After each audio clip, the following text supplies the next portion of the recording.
The Aurora City Council for Monday, November 21st is called to order. Will the clerk please read the roll?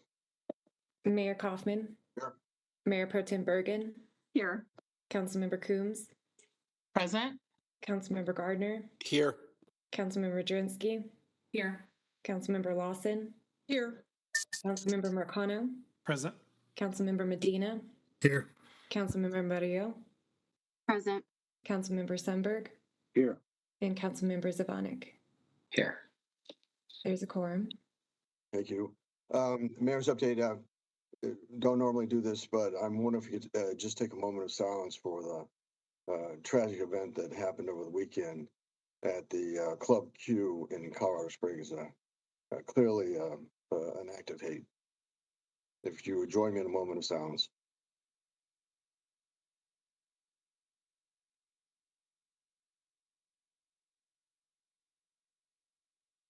Thank you. Are there any issue updates? Mayor, Councilmember Lawson.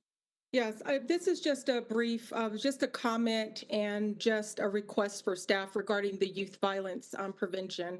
So the reason I'm just wanting to talk just a few minutes about this is because I have some concerns, especially with the recent incidents that have occurred. I understand that staff is we're kind of going through kind of a redesign or a restructure of this program, and staffing has always been kind of used as the reason of why we're probably not doing some things. And I understand that. But right now, I feel like this program has kind of just been pushed to the side. And I understand that we're working on our homeless initiatives, which is very important, but this is a critical state of affairs as well. And I'm just concerned that with, our youth are, we got crime, the youth are shooting each other, the youth are, we got youth who are participating in, car thefts, property thefts, just doing a lot of things, shooting other kids, and then it's impacting their families and it's impacting our community as well. So I am asking for priority of this issue to be one of the forefronts of things that we're doing in this city. And what I am requesting, because I thought we were going to have this presentation in November from staff, is to give us a update on the youth violence prevention program, in particularly what is going on with the funding that we gave to the organizations, the strategic planning, what direction we're going, because I think this is good time to, if we do have input, and especially we did a resolution in February that I'm not sure if we're going in that direction, we have some some time or some opportunities to see what we can do better. And I'm wanting staff on December 12th to give a full update with also what are some of the measurements that we've gotten from the funding that we gave to these nonprofit organizations and how they're impacting, the programming. And I want to go beyond just the FTEs. What programming have they done since we've given them the funding to assist in the youth violence prevention and intervention that we have established as a city? So I'm asking for that. And I'm also asking for quarterly reports. And I understand that some council members will say, well, they presented housing and they presented public safety. Not all of us can attend those meetings on a regular basis. And I think as a council, we need to have a presentation, at least an update, even if it's just something just to be transparent about what is happening with this program. And I just don't want the program to fall to the side, because this is an issue as well as we're dealing with our homeless issues, housing issues. It's a critical issue because kids are committing crime, and also people are victims of the crime that some of these kids are committing. So I just wanted to bring that out, talk a little bit about that. I don't have any update. I'm not asking staff to do an update because we have a full agenda, but that's my request. I understand your request is to have an update from staff, presentation on where they are with youth violence, with the youth violence programs. Is that correct? That is correct, Mayor. And I would like to have it before the end of the year. It was supposed to happen this month. And I understand, but even if they didn't have all the data from the nonprofits, we could have at least got some update on something. And I really want to see, because there are going to be funding opportunities next year. So I don't want this presentation, even if it's not fully scaled out, I want to have the presentation on December 12th because that's the only study session we have. And then thereafter, quarterly reports to the full council at a study session. Is there any objection to having an update by staff on our youth violence prevention programs Mayor. on the study session on December Not 12th? objection. Councilmember McConnell. Thank you, sir. Not an objection, but I have a request. If we could also include in that report the funding that was not spent in addition to the programs that were voted down by council and what areas those were specifically meant to address. I would appreciate that information in aggregate as well. Very well. Mayor? Councilmember Mayor Pro Tem. Yeah, I also appreciate having an update from staff on what programming has happened. And you know, if they do have any data on results, and the funding, of course, is important as well. So I appreciate that. Thank you. Are there any objections? Any comments? Very well, then that's the direction for staff to have update on youth violence prevention on December 12th. And if I understand it, Councilmember McConnell, it's for any unspent funds. Is that the issue? Yes, the unspent funds and the programming that was not approved by council. If y'all recall, we had a couple of meetings where we removed items for funding, and there was never an explanation given. So I'd like to know what those were going to cover and what that delta looks like between appropriated funds and unspent funds. Okay, that's two. So we're not going to be spending funds on programs that weren't authorized. So I'm not clear on what you're requesting. Because the program gets an annual budget, Mayor, and I want to know how much of that we for this purpose, and I want to know how much of that was unspent. Okay. Okay. Very well. Any discussion? Any objection? Then that's the direction for staff. Item number 1B, point 2, RTD update. I had asked Deborah Johnson, General Manager and CEO of RTD, to give us an update on the where we are with the R line and the accident that occurred, and where that is in terms of getting that back on track. General Manager Johnson. Yes, good evening, Mr. Mayor. Can you all hear me? Yes. Yes, thank you very kindly, sir. Good evening to you and council members and to all who are assembled. I'm Deborah Johnson, the General Manager and CEO of the Regional Transportation District. Joining me this evening is Dave Jensen, RTD's Assistant General Manager of Rail Operations, and Henry Stoppelkamp, Assistant General Manager of Capital Programs. And I want to thank you all very much for the opportunity to participate in this study session. I am here at the invitation of you, Mr. Mayor, to address service restoration of the impacted 4-mile stretch of the R-Line corridor from Aurora Metro Center to the 13th Avenue station caused by the September 21st, 2022 derailment incident. Please know that I, the RTD Board of Directors, and other agency leaders are doing everything within our power to restore service to the area as soon as feasible once regulatory and safety milestones are met. Safety is paramount for public transit agencies. My team and I continue to coordinate with the Colorado Public Utilities Commission and City of Aurora officials to comply with state and federal regulatory oversight requirements, to implement training measures, and to complete infrastructural enhancements to minimize the likelihood of an event such as the September 21st, 22 incident from recurring. Further, I do not take lightly the disruption and inconvenience the service outages cause for individuals who rely on the R-Line on a daily basis. RTD's Bus Operations Division provided an unplanned bus bridge between stations in quick fashion when the rail service suspension was put into place on September 21st, and that bus bridge remained in place until Sunday, October 30th. The service only yielded approximately 10 customer boardings per hour bidirectionally with 30-minute headways. I recognize and am empathetic to those customers who utilize the bus bridge. However, with constrained resources across the district, an alternative solution for supporting transit service delivery in the impacted area for the duration of the R-Line service suspension was implemented. Beginning the week of October 2nd, customer communications were disseminated in physical and electronic form prior to the discontinuation of the bus bridge to inform impacted individuals of service alternatives.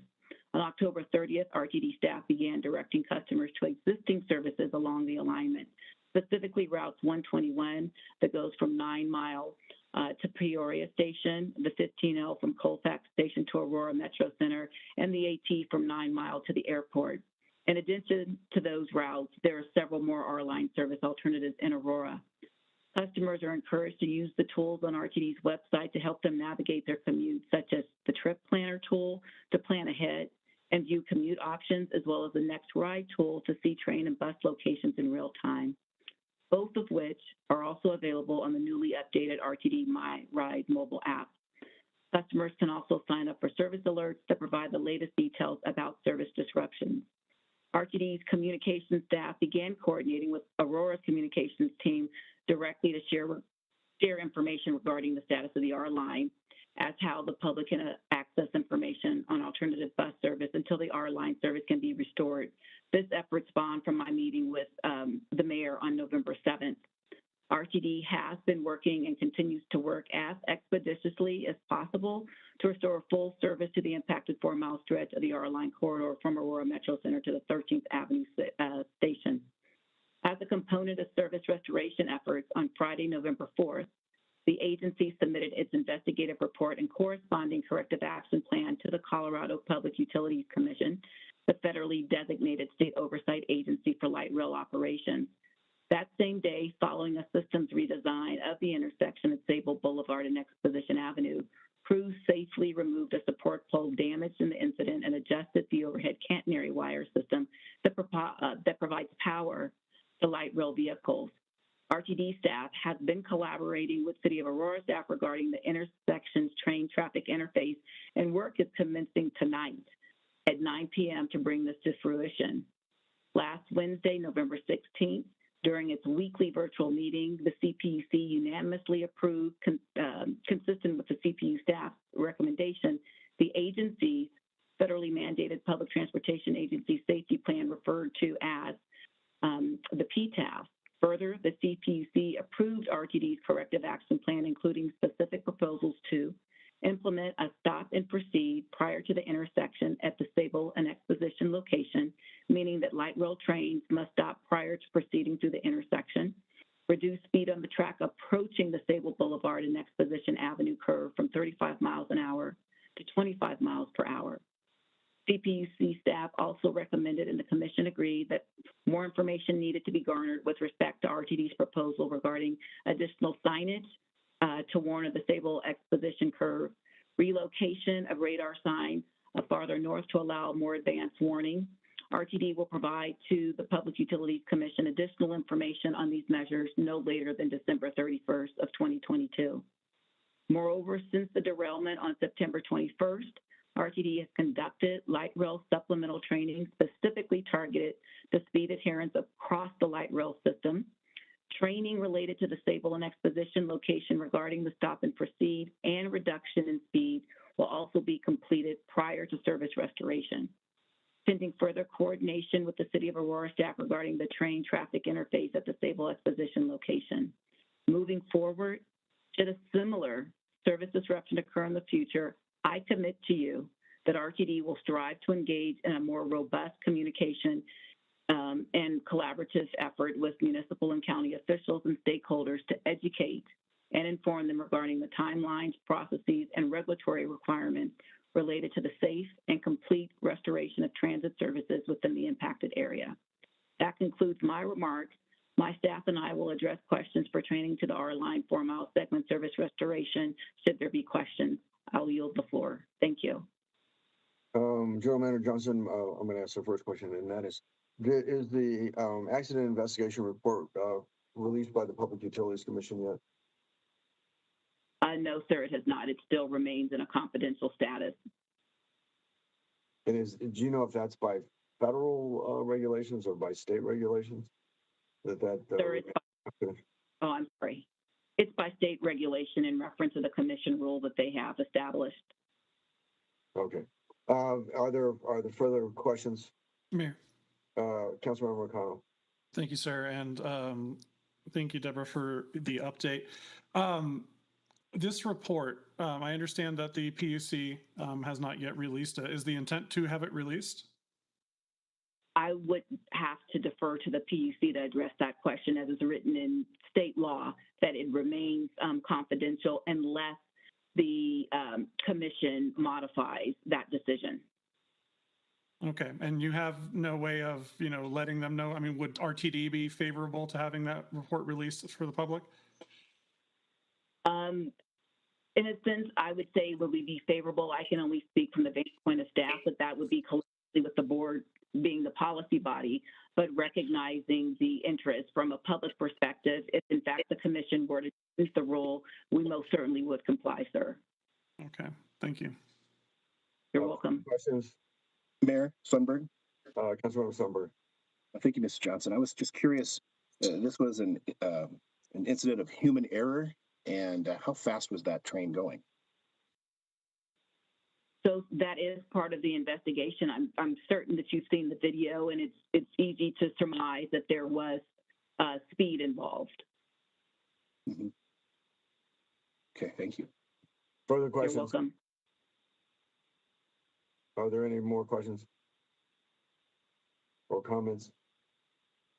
Very well, I want to thank you so much, General Manager Johnson, and just to say that there's a number of people certainly that are dependent upon mass transit, not only light rail but the bus system, and I know you're struggling to maintain service. We've had service reductions in the city for quite some time now, and we are trying to develop transit-oriented development around the light rail system, around the R line, and so anything you can do to get us back to 15-minute stops would be helpful.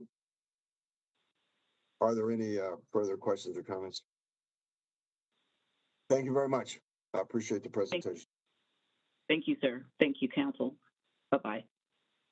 Aurora Public Schools, state of the district. Mayor, this is Katie. I'm sorry to interrupt. I was notified that the sponsors for items 5A and B would like to remove their items from the agenda. I'm not quite sure if Councilmember Lawson and Jurinsky would like to speak to that. Well, we don't have to adopt the agenda in a study session, so.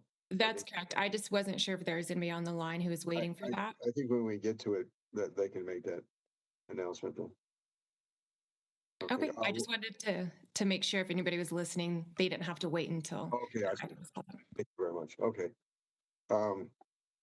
Is there any comments on that, Councilmember Jurinsky or Councilmember Lawson? There's no comments from me. I'm willing to delay my proposal until December 12th. Okay, Councilmember Jurinsky? Any comment? That's the same for me. Very well. Okay. Aurora Public Schools, state of the district.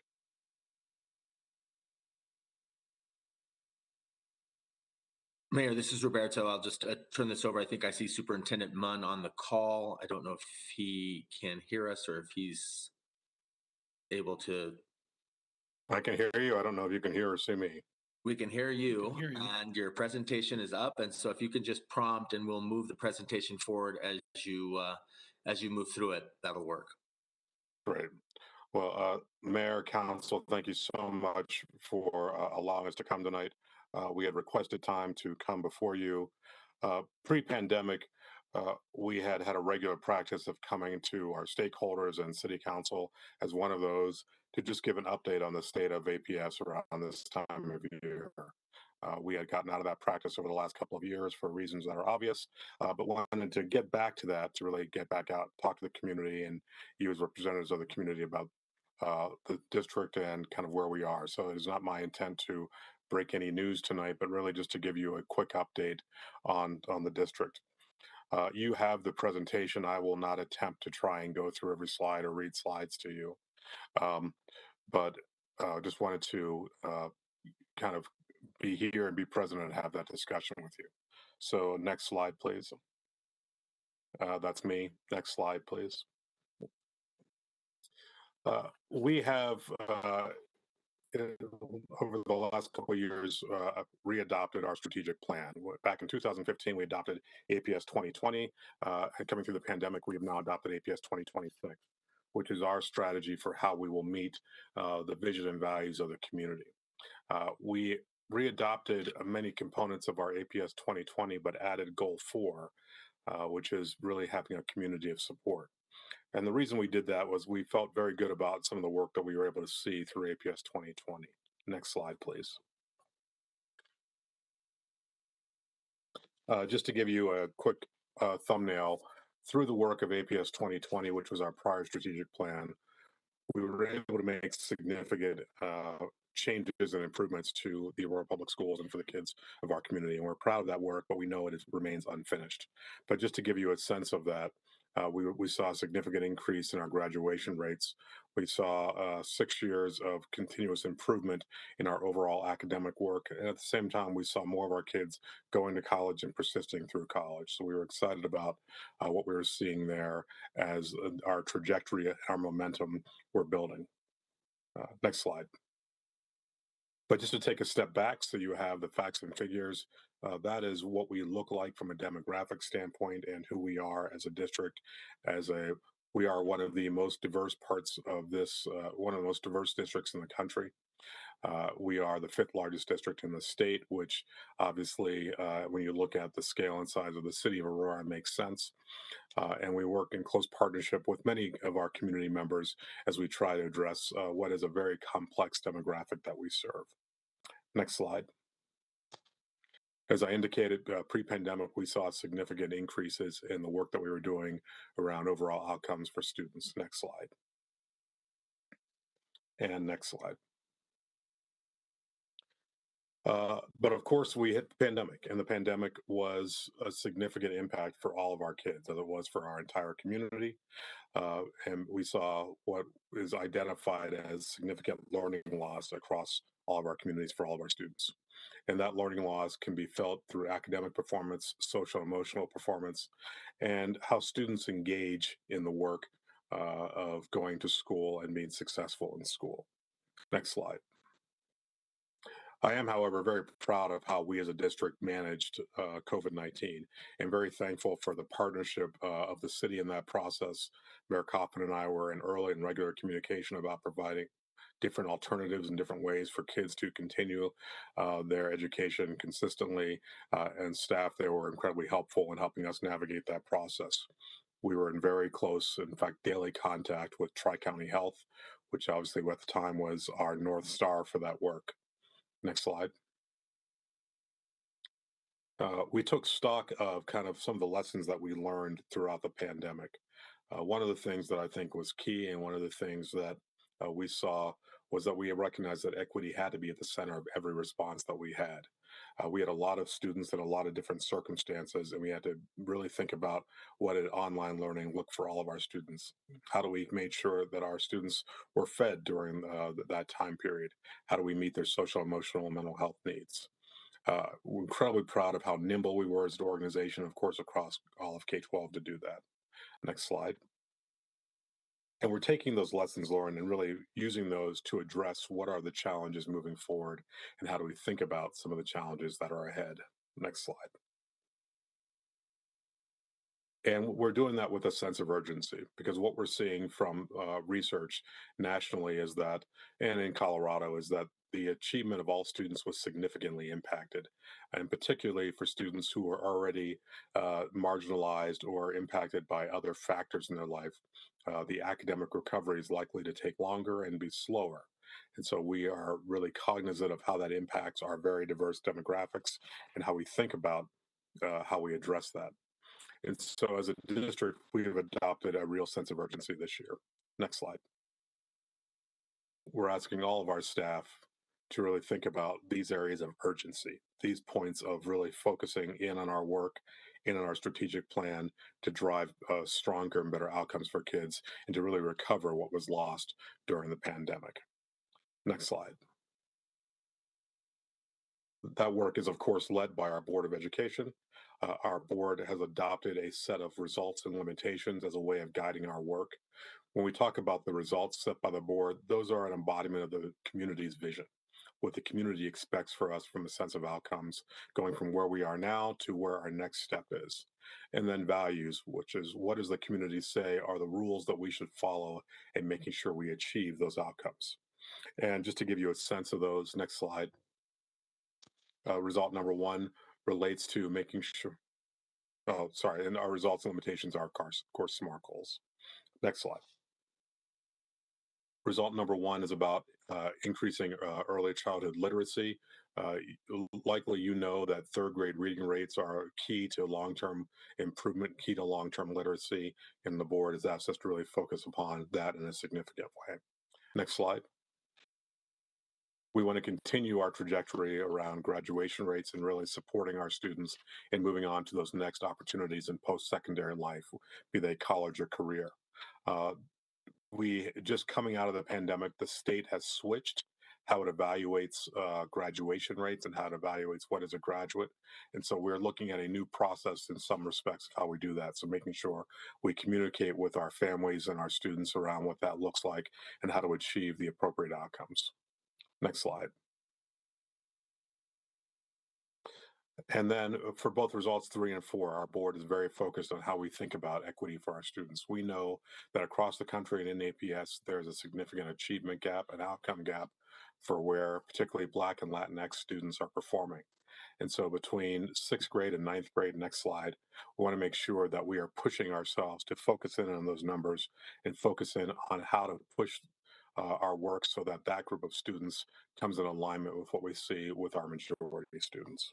Next slide. And then, as I indicated, the flip side of that are the limitations, which speak to what are the board's values or the representation of the community values and how we approach those things. This young lady looks a bit suspect about it, but I assure you that as we think about the needs of our community, we're trying to think very much around how do we align with the values of the community. Next slide. And part of understanding how we align with the community is making sure that we're thinking about the vibrancy of our community, the dynamics of our community. Next slide. So, as you know, Aurora over the last couple of years and going forward has been changing fairly rapidly. As we see our demographic shift, as we see large developments on the east of E470, as we see enrollment changes west of E470, we are engaged in several processes to address that. I've come to council, I believe, 3 times in the past to lay out our work around Blueprint APS to kind of walk through what that looks like. But we definitely have been deeply engaged in that work over the last couple of years. Next slide. Blueprint APS, as we talk about, is our representation of community voice, community need, and community choice. Really thinking about how we align the needs of our community with some of the physical assets that we have in delivering educational outcomes. Next slide.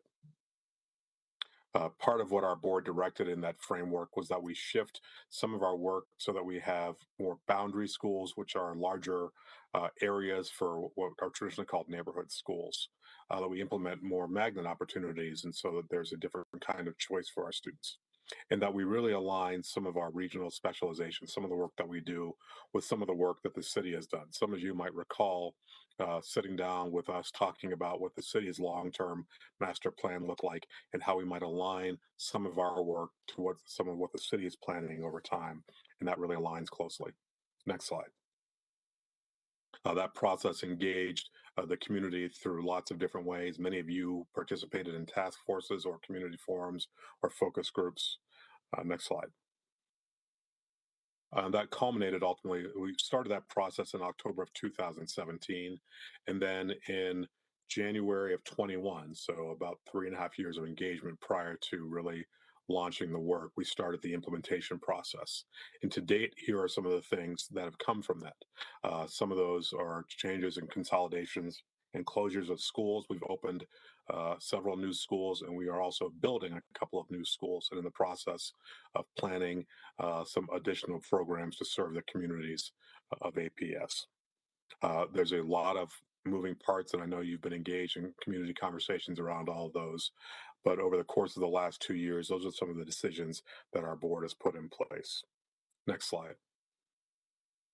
All those are within this framework of really building upon our regional specialization, repurposing some of our buildings so that they better serve our community needs, and then the process of drawing new boundaries for some of our students who are in closed buildings or new buildings or new brand new buildings coming up out of the ground as we go through this work. Next slide.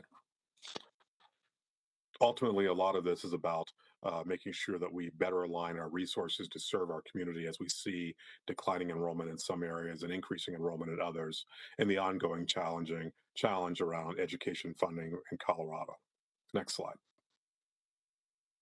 Some of the impact generically that you might see is where we had a number of schools prior to this work that were low capacity or low enrollment. Through our work so far, we have managed to make sure that we have our students moving into schools that have a more appropriate enrollment number that supports more capacity in the building and that supports more opportunity for our students ultimately. Next slide. And again, this work all aligns with our effort to think about regional specializations, how we might take advantage of what is happening in Aurora. What we heard loud and clear from our community was that they were very proud of the things happening in Aurora. They were very proud of the opportunities in Aurora. And they wanted us as a school district to do a better job of taking advantage of that. So for planning purposes, we divided up the district into these areas and really focusing programming and opportunities to align to the things that are happening in our community and to connect with some of our very strong community partners. Next slide. That's some of the more breakdown of those specializations. Next slide. And now that we are fully engaged in that process, the next part of our process is to think about how do we repurpose some of our school buildings that we've moved away from. We have sent out information about that in the last couple of weeks to the community. We'll be sending out an RFP around that process. But phase one of that is gathering community information and input. We'll use that information along with our professional understanding of what capacity buildings have, how they're zoned, those kinds of things to then draft an RFP. And then we'll begin a process of evaluating RFPs, ultimately coming to some recommendations and decisions likely in the spring or into the summer. Next slide. Some of the guiding principles for how we will think about those buildings and those opportunities is first and foremost, they have to align with both the school districts and the community's values. We are stewards of these public properties and we want to make sure that we appropriately think about what their future and long-term use might be. Next slide. In addition to some of those physical changes, we recognize that because of some of the wonderful work that we've seen and that we've done, and also because of some of these changes in demographics and shifts, that we needed to tell a new story about the Aurora Public Schools, that we needed to own that story and make sure that we were communicating well to our community about that. So we began a rebranding process for APS. Next slide. That tells you some of the history of our old logo and branding. Next slide. But really, the importance of that is for a couple of reasons. And I think three key reasons. One is the work that we do in APS and the work that we've been doing over the last couple of years is different than it was, say, 15, 20 years ago. And we want to make sure that the community understands that and starts to hear that story. Secondly, we are in a competition for talent, like every other entity out there. We are experiencing a shortage in our staff and want to make sure that we are speaking to potential employees in a way that resonates for them, that connects for them, and that they want to connect to a very clear and strong mission. And then thirdly, we have a number of new families moving into the community. We want to make sure we tell them a good, strong story. Next slide. This is information about the brand, which is very exciting for people who are in marketing. We'll skip that. Next slide. And next slide. And lastly, this is a lovely video, which for purposes of time, I'm not going to play for all of you, but it really speaks to what our new story is and how we are branding ourselves. That we're really taking pride in things like the fact that APS is home to this year's Colorado Teacher of the Year. Jimmy Day at East Middle School was just announced a couple of weeks ago. That we see wonderful opportunities for our students in our new magnet opportunities at Charles Burrell and Clara Brown. And we see incredibly strong work at delving into our existing community all across our schools, and that we embrace the diversity who is Aurora Public Schools and know that that is a key part of our story. With that, I'm happy to have dialogue or questions that you might have, but please, in your free time, enjoy that video. Lots of cute kids and lots of ways that represent our community in a very strong fashion. Questions of the superintendent? Mayor, Councilmember Mario. Jurenski. Councilmember Jurenski. Yeah. Superintendent Munn, thank you so much for this presentation. I'm just, a couple things really stood out to me, and it seemed like you breezed past it. I'm sure that was in honor of time. But there was a slide that said that APS students face institutional racism, and I'm just concerned, do you believe that APS is a racist institution? And if so, what are you doing about that as far as teachers go, or counselors, or I want to hear more about this. Councilwoman Jurenski, I believe our students face institutional racism through a number of institutions across communities and across our community. What we know is we have a number of students who are in marginalized groups who have experienced long-term impacts of institutional racism, and we want to acknowledge that and proactively address it. And what are those types of organizations that you're talking about? If it's not APS that you feel is a racist organization, can you, I would like to know what some of those are that you feel are racist institutions. I don't think it's my place to label specific organizations. Well, it was on your slide, and I just, between that and then seeing the other slide where white children are overwhelmingly a minority in APS, which I think it's fantastic that APS is as diverse as it is. I think that that's wonderful. But then to essentially, the way I took that slide is that you're labeling APS a racist institution. I just wanted more clarification on that, since it seems there's not many white children or as many as white children in APS. So I just wanted clarification, but maybe we could talk about that another time. Further questions? Mayor. Councilmember McCollum. Thank you, sir. And thank you, Superintendent Munn, for the presentation. I'm just curious, because I didn't see this in the slideshow, but do you happen to know how many students in APS are struggling with housing insecurity? We do have that data. I don't have that memorized. My apologies. In K-12, there's a designation for students known as McKinney-Vento. And so the question is for us, how many students identify under the McKinney-Vento program? Certainly information I can get to you, not that I have at the tip of my tongue. Yeah, Mayor, if I may. Please proceed. Thank you, sir. And thank you, Superintendent Munn. I would definitely appreciate that information. I wanted to ask a similar question around food insecurity. I don't know if there's a better term, but latchkey kids who come home when there's no caretakers or parents around because they are otherwise working. I'm just wondering if you have a more complete picture of what's happening outside of the schools that impact educational attainment. So if you go back to the demographics slide, we identified our free and reduced lunch numbers, which would essentially be a proxy, I think, for it's both poverty, but to a degree, food insecurity in that space. And that identifies for us this year 74.2% of our kids. Okay, that's all right. So you just go off of the free and reduced lunch program, then you don't have more granular data for those two other items? Well,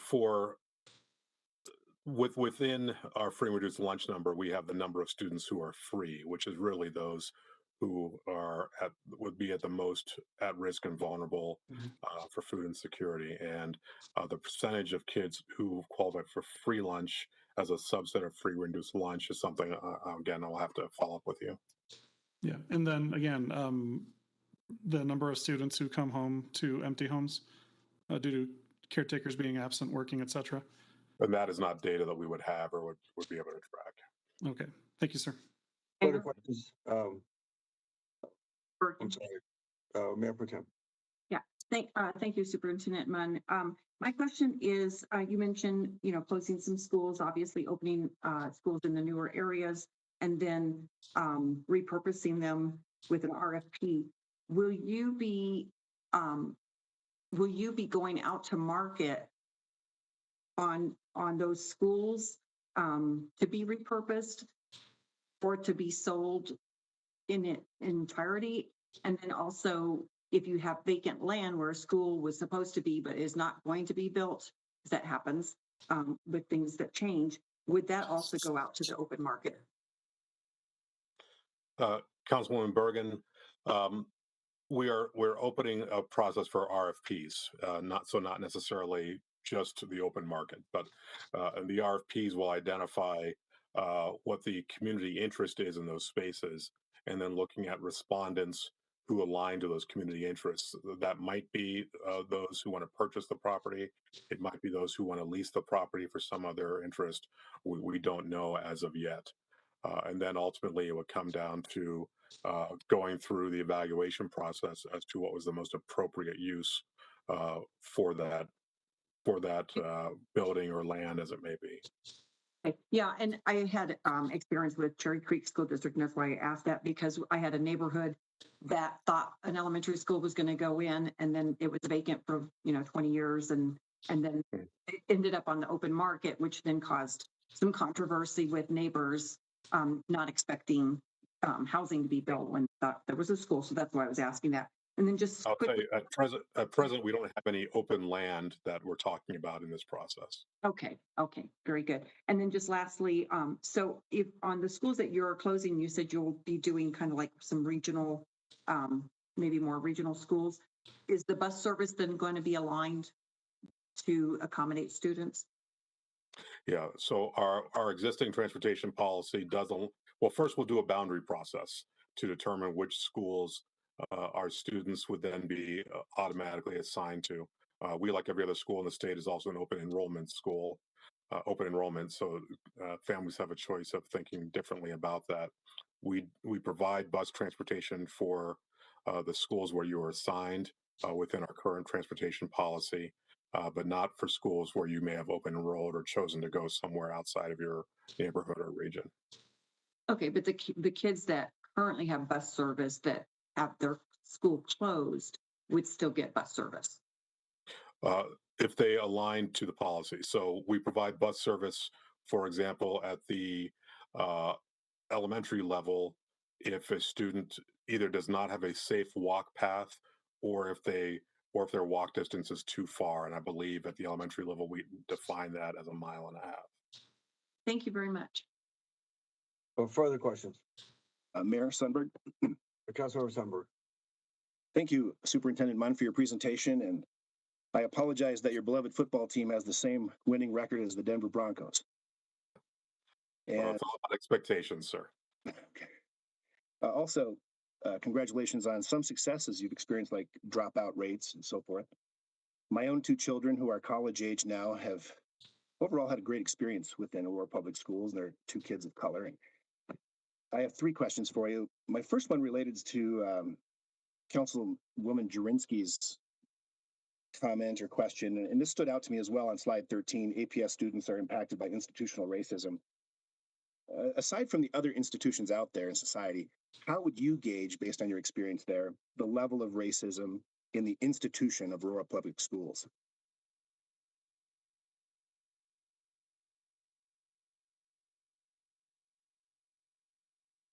I don't know that I have a way of measuring that. What I know is that if you look at education data across the country, students of color, students in poverty perform at a significantly lower rate than other students. And that is one way of looking at the impact of how an institution addresses students of differing backgrounds. And that is of great concern to us. And when you look at the board results, trying to make sure that we bring more equitable outcomes to all students, that clearly is a priority for us. Okay, thank you. Question number 2, regarding third grade literacy at 19.7%. Just from the outside, as a parent, as a community servant, how can a child move past first or second grade failing in literacy? Is there a type of intervention, or not quite holding a child back, but what steps are taken to really improve at those early grades? Well, I think those are two questions about one, movement of students, and second, about what intervention steps are taken. What we know is that in the early grades, first of all, third grade is where we first start to get a statewide measure around literacy. We have interim measures, we have different steps, but that's where we start to get kind of a statewide measure in comparison, and where students beyond third grade are really going past learning to read and then reading to learn at that standpoint. So it's a critical evaluation point. And while students may not be at the benchmark that the state identifies as proficient, they may still be growing learners, and they may still be growing at an appropriate rate, but not necessarily at that proficient level as that state standard might be in third grade.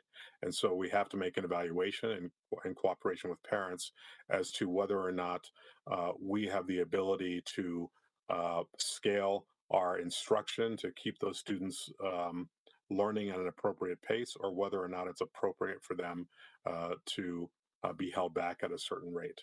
For the most part, parents really want their child to continue on that trajectory and to make sure we provide interventions and supports for them along the way. I see. Thank you. And then finally, you indicated that Tri-County Health was the North Star in guiding the district through the pandemic. Looking back, based on the mental health impact and the learning impact, do you feel that we could have opened APS earlier by a number of months, or what do you think in retrospect?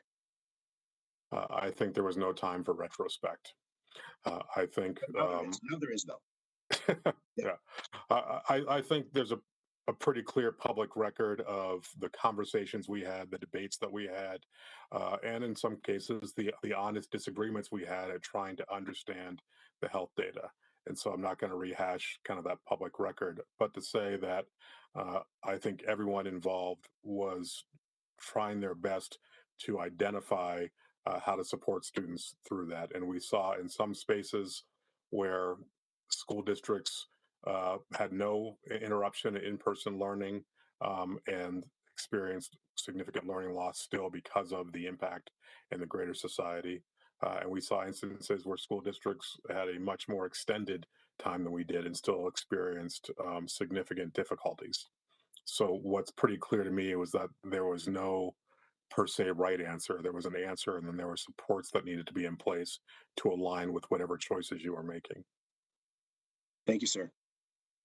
Further questions? Mayor.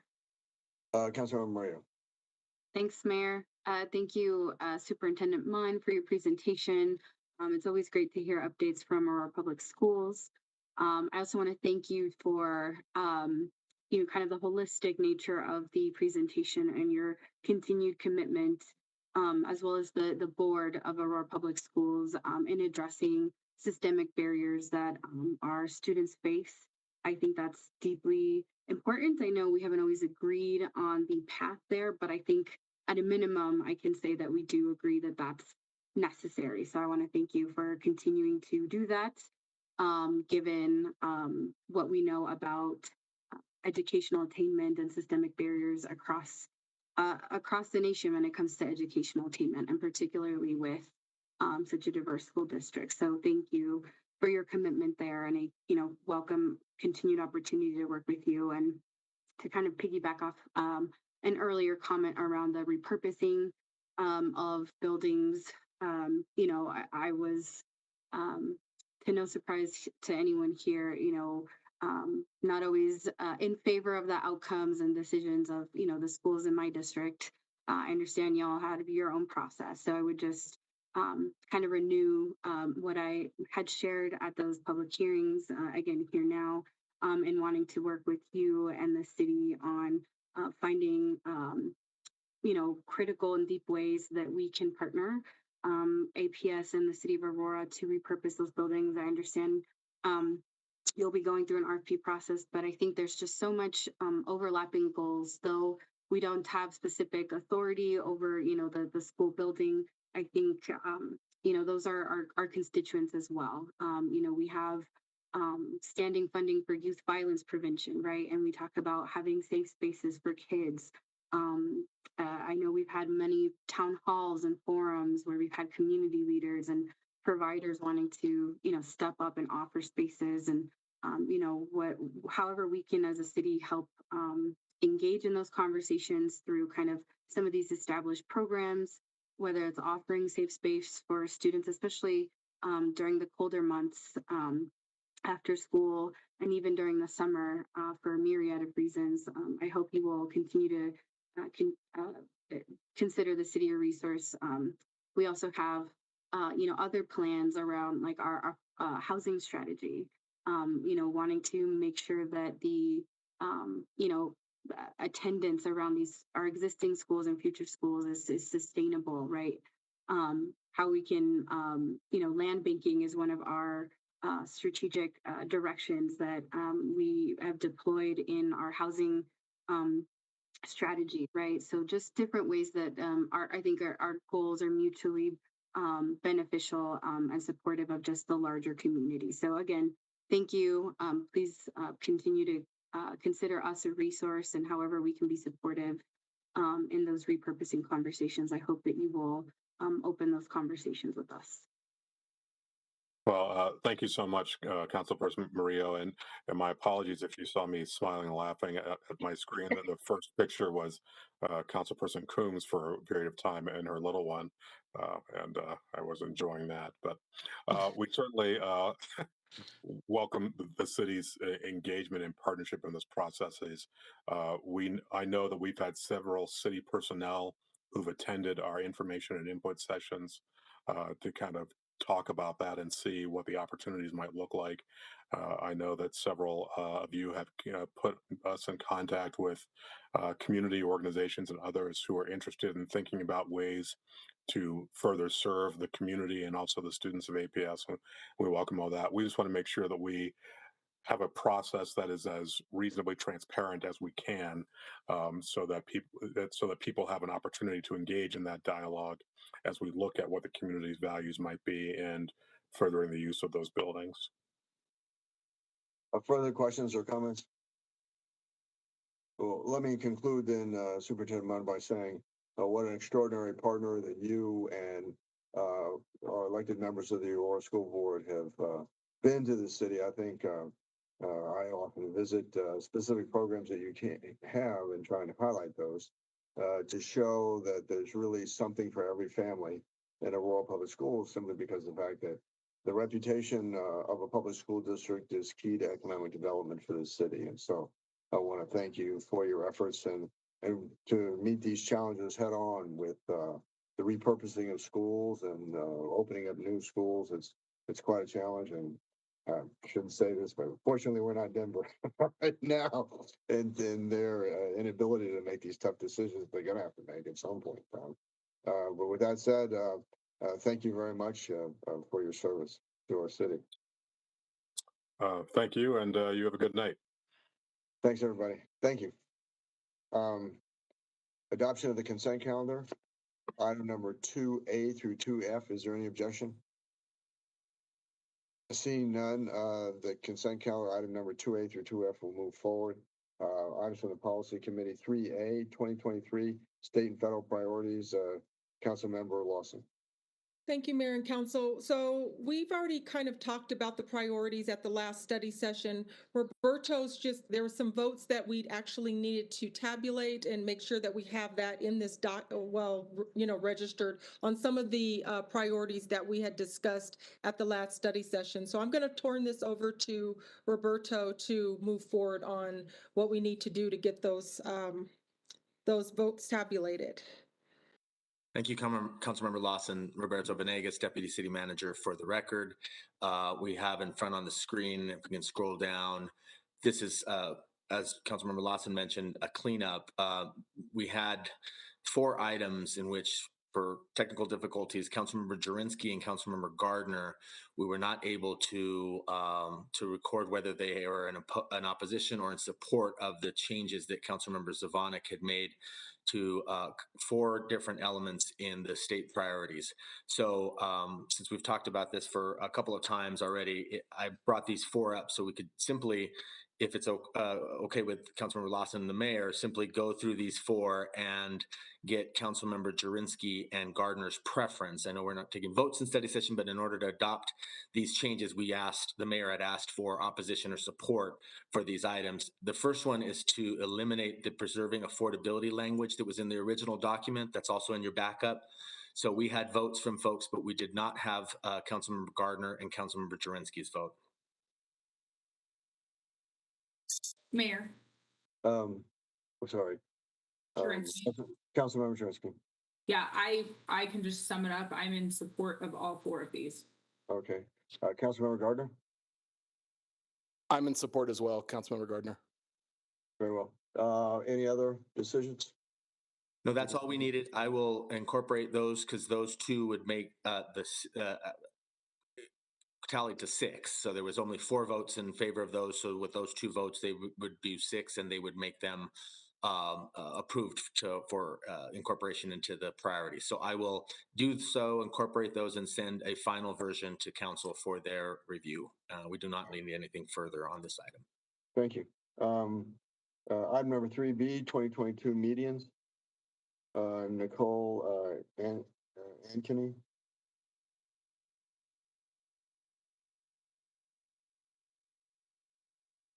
Good evening.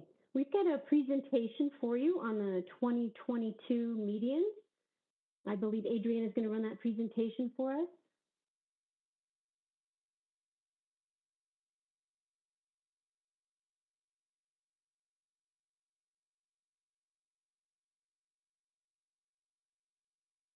We don't have that queued up and ready to go. I could do a share screen. That would work as well.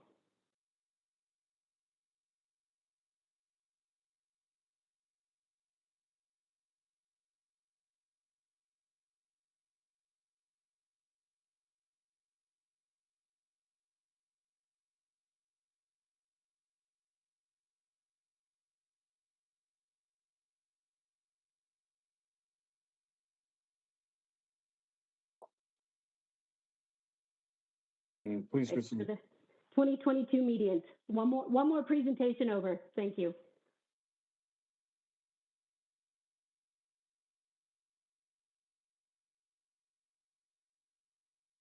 Thank you all for discussing this evening. We've got proposed medians for 2022 to present to you. This did originate from the Parks Foundation and Quality of Life Policy Committee last month. Next slide, please. And I should state for the record, my name is Nicole Ankeny, and I am the new manager of Parks Planning, Design, and Construction for Parks, Recreation, and Open Space. On this slide here, you see an illustration of the 3 various types of medians that we have throughout the city. To the left, we've got undeveloped. In the middle, we have partially developed, which essentially means that we have curb and gutter. And to the right, we have fully landscaped. Next, please. This map gives you an illustration of the medians throughout the city of Aurora. You can see in the green, those are the ones that are fully landscaped.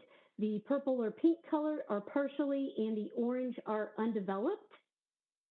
We currently have over 50 miles of undeveloped or unlandscaped medians throughout the city. Next slide, please.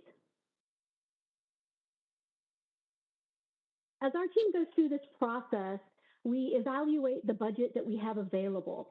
You can see from the slide here that we had some 2022 carry forward. We had a little over $1.1 million. And then for the 2023 budget, we've got about $1.3 million. So that does give us about $2.4 million to complete the 2022 medians.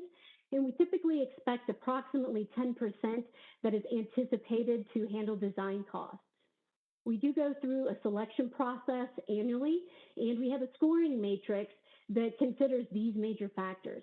First and foremost, we looked at the status, whether they're undeveloped, partially developed, or landscaped. Of course, we consider all of the safety concerns that we've heard throughout the year. We also consider resident and council requests, as well as economic development. And essentially what that means is the adjacent land uses next to the medians. We also review whether or not completing this median would complete an entire section of roadway. And naturally, we look at all of our wards and try to make sure that we have geographical equity. One thing to note there, the last bullet point, is one of the things that we also do is reach out to the other departments to get a sense of any upcoming roadway or utility construction projects. If we do find out from Public Works or from Aurora Water that they do have some anticipated utility or roadway work, we will postpone those medians. Next slide, please.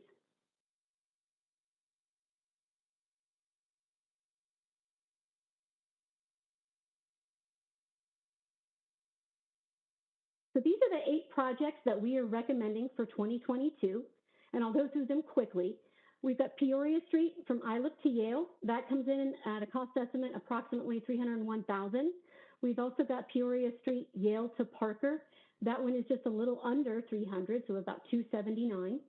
We've got Buckley from Alameda to East Exposition Drive. That one is a much smaller median, so that anticipated cost is about $19,000. Then we have Airport, East Center Tech Parkway to Alameda. That one is coming in around $439,000. And then we have Tower Road, which is from 38th to I-70. That cost is approximately $362,000. Then we have Hampton, which is running from Buckley to Tower. The cost on that one is approximately $422,000. Then we have Chambers running from Alameda to Mississippi. The cost is about $304,000 there.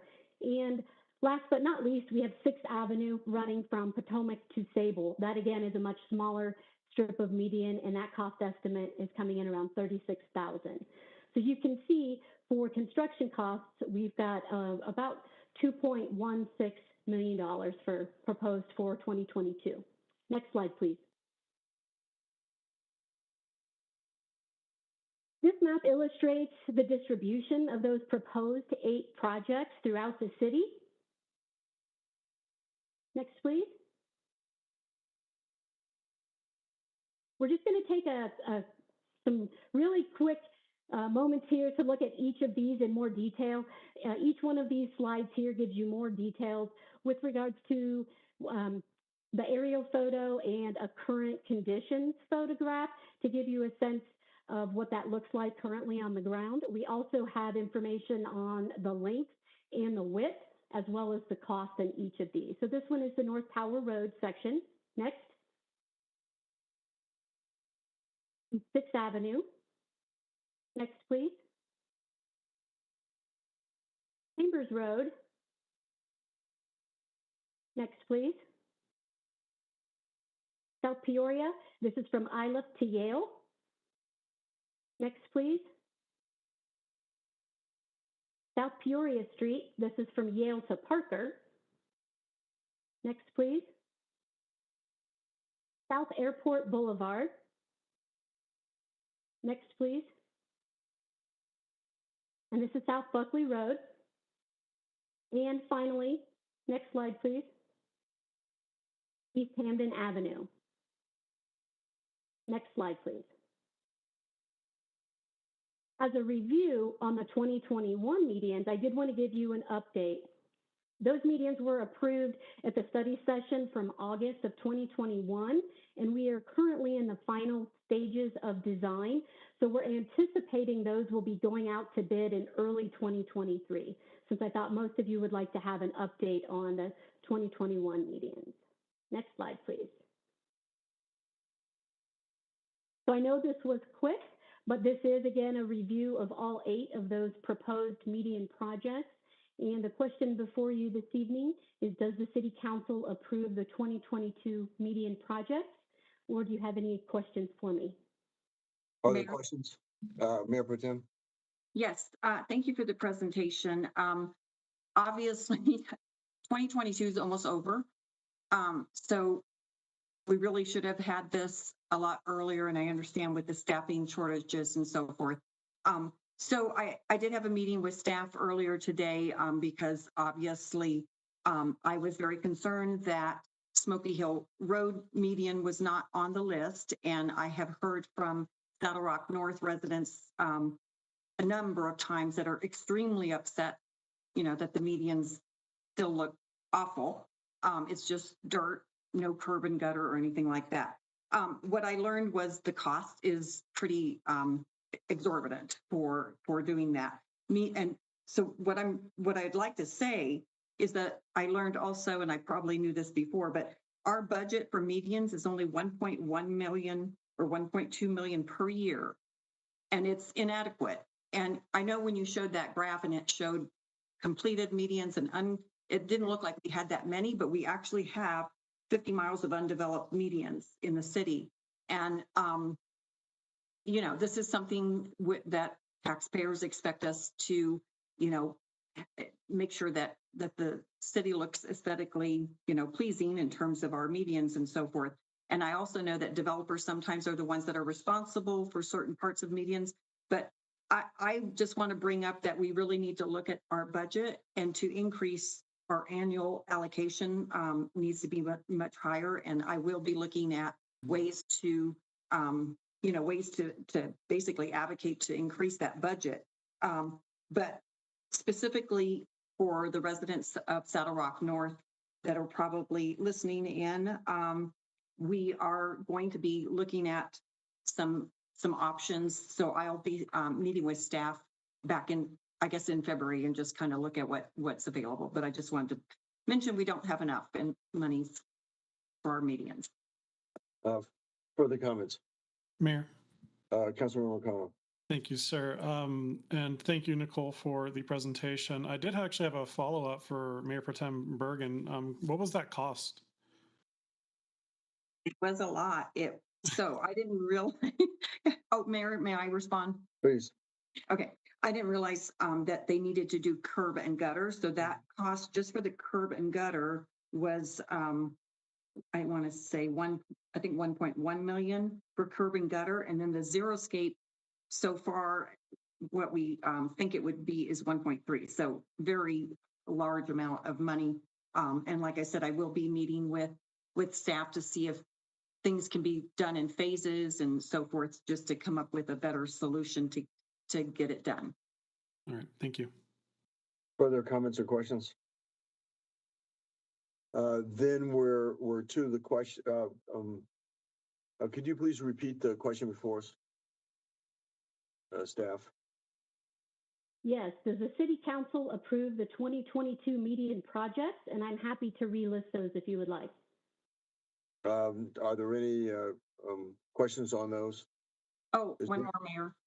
Mayor Pro Tem. Yeah, just to point out that because of redistricting, I think I have nothing's going to be in my ward. So hopefully for 2023, we will include Ward 6. Further questions or comments? Is there any objection to adopting the or moving forward the 2022 budget for medians? Seeing none, it is very late in the year. Seeing none, that will move forward then. Thank you. Item number 3C, Green Valley Ranch East Neighborhood Park name. Yes, good evening. For the record, my name is Kurt Bish, and I am a planning supervisor in the PROS department. So my agenda item pertains to naming a new neighborhood park in Green Valley Ranch East. Next slide, please.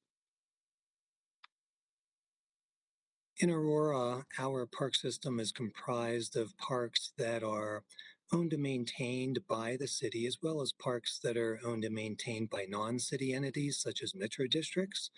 So as we continue to grow and develop, and developers approve master plans, they have the option of deciding whether or not they want to construct new parks within their developments and then turn them over to the city to own and maintain. Next slide, please. In Green Valley Ranch East, a new neighborhood park, which is 5.7 acres in size, is under construction today. They have decided that they want to turn that over to the city to own and maintain because it's going to become a new city park. The city council has to officially name this park. Next slide. Under the city's park naming policy, a name can be submitted by the Parks and Recreation Advisory Board through the city manager's office to City Council for approval. And a name was brought forward to the Parks and Recreation Advisory Board in April of this year, and that same name was then taken to the Parks Foundations and Quality of Life Policy Committee just last month. The name Windy Plumes Park is being proposed. Next slide.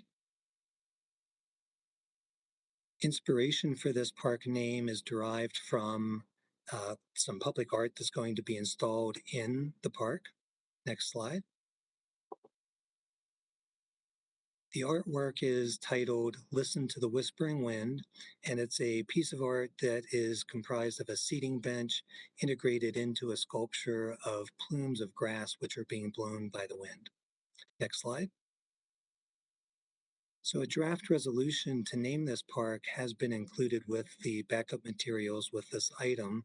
And the question before council now is, does council support the name Windy Plumes Park? And do you approve moving this resolution forward to the next available full council meeting? Are there any questions or comments? Is there any objection to moving the name forward? Seeing none, the name will move forward. Thank you very much for the presentation. Thank you. Item number 3B, text amendment to the UDO regarding zoning designation of data centers. Brandon Camarata. Good evening, Mayor, City Council. Brandon Camarata, Manager in the Planning Department. I think I can be brief with this ordinance. This is an ordinance to the Unified Development Ordinance, which is our zoning code. It's relating to the use type of data centers. And what this ordinance is proposing to do is add the zone district of accident potential zone to the already existing list of zone districts that data centers are permitted in. And then also reducing the parking requirements for data centers to better reflect the parking needs for these type of facilities. Just to touch on a bit of context, the APZ zone districts, as you probably know, are located at the ends of the runways for Buckley Space Force. And Buckley Space Force Base is aware of and has been receiving updates on this ordinance and has not expressed concern relating to this. And in fact, the low intensity of this use tends to, and the low employment base of this use tends to fit well for the APZ zone district. We've also been in coordination with the Aurora Economic Development Council in terms of their expertise, in terms of the needs and of business of data centers. This ordinance was brought before the PED Policy Committee on October 12th and recommended for advancement. It was brought before the Planning Commission on November 9th and was unanimously recommended for council consideration and is planned for introduction, I believe, at the next council meeting. And so the question is if council wants to adopt this amendment to the UDO, and I'm here today to answer any questions at this work session. I have a question, Mayor, and that is these data centers have a large footprint with few employees, not really an economic win, but is this a single-story building? Mayor, yes, usually all the ones that we have seen have been single-story buildings. Usually they're taller buildings on the accord of kind of warehouse distribution type size buildings, so tall single-story buildings.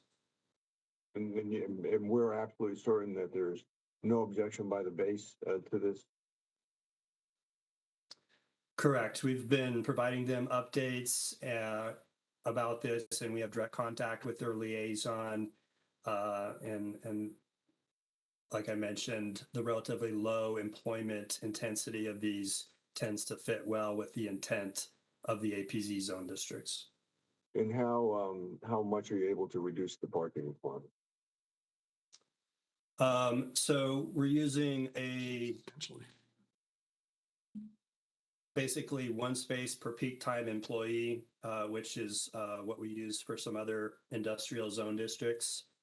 And that's by comparison to this use is currently lumped in with the office flex use, which is almost closer to a commercial retail use and requires 2.5 spaces per 1,000 square feet. And so when you have a multi-100,000 square foot facility with very few employees, it's requiring adjustments for the parking because they don't require that kind of parking.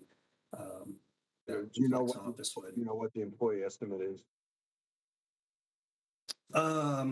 Let's see. I have an example of one facility that I have written down, and this is a large facility, an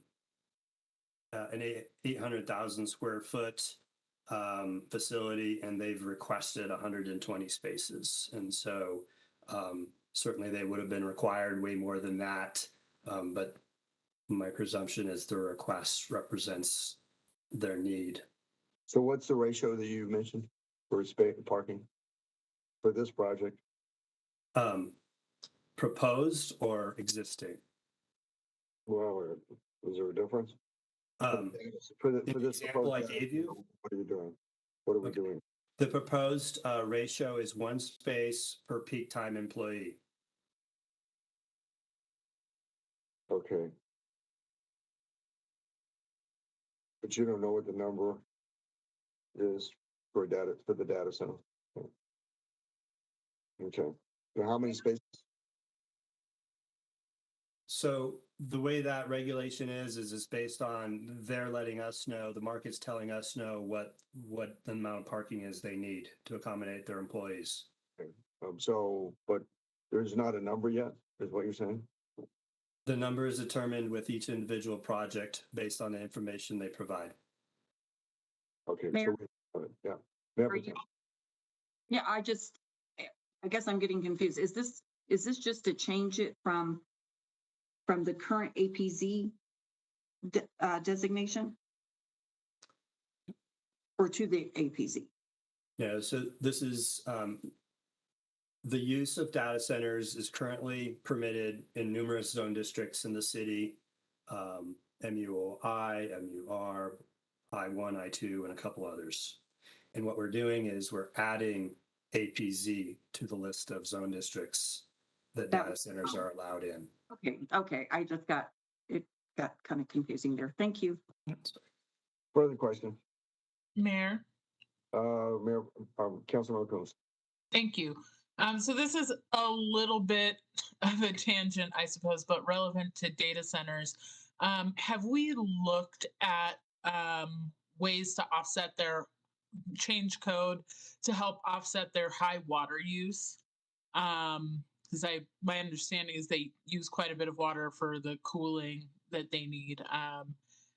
And so the question, I guess, is, are there changes that we can make, for example, with respect to landscaping to require more intensive water-wise landscaping than what we're requiring of other folks, or other types of changes that might address kind of that water use issue that we have with these facilities? I think the short answer is, we're not looking with this ordinance to propose any additional water restrictions associated with data centers, landscaping or otherwise. Is somebody from Aurora Water present?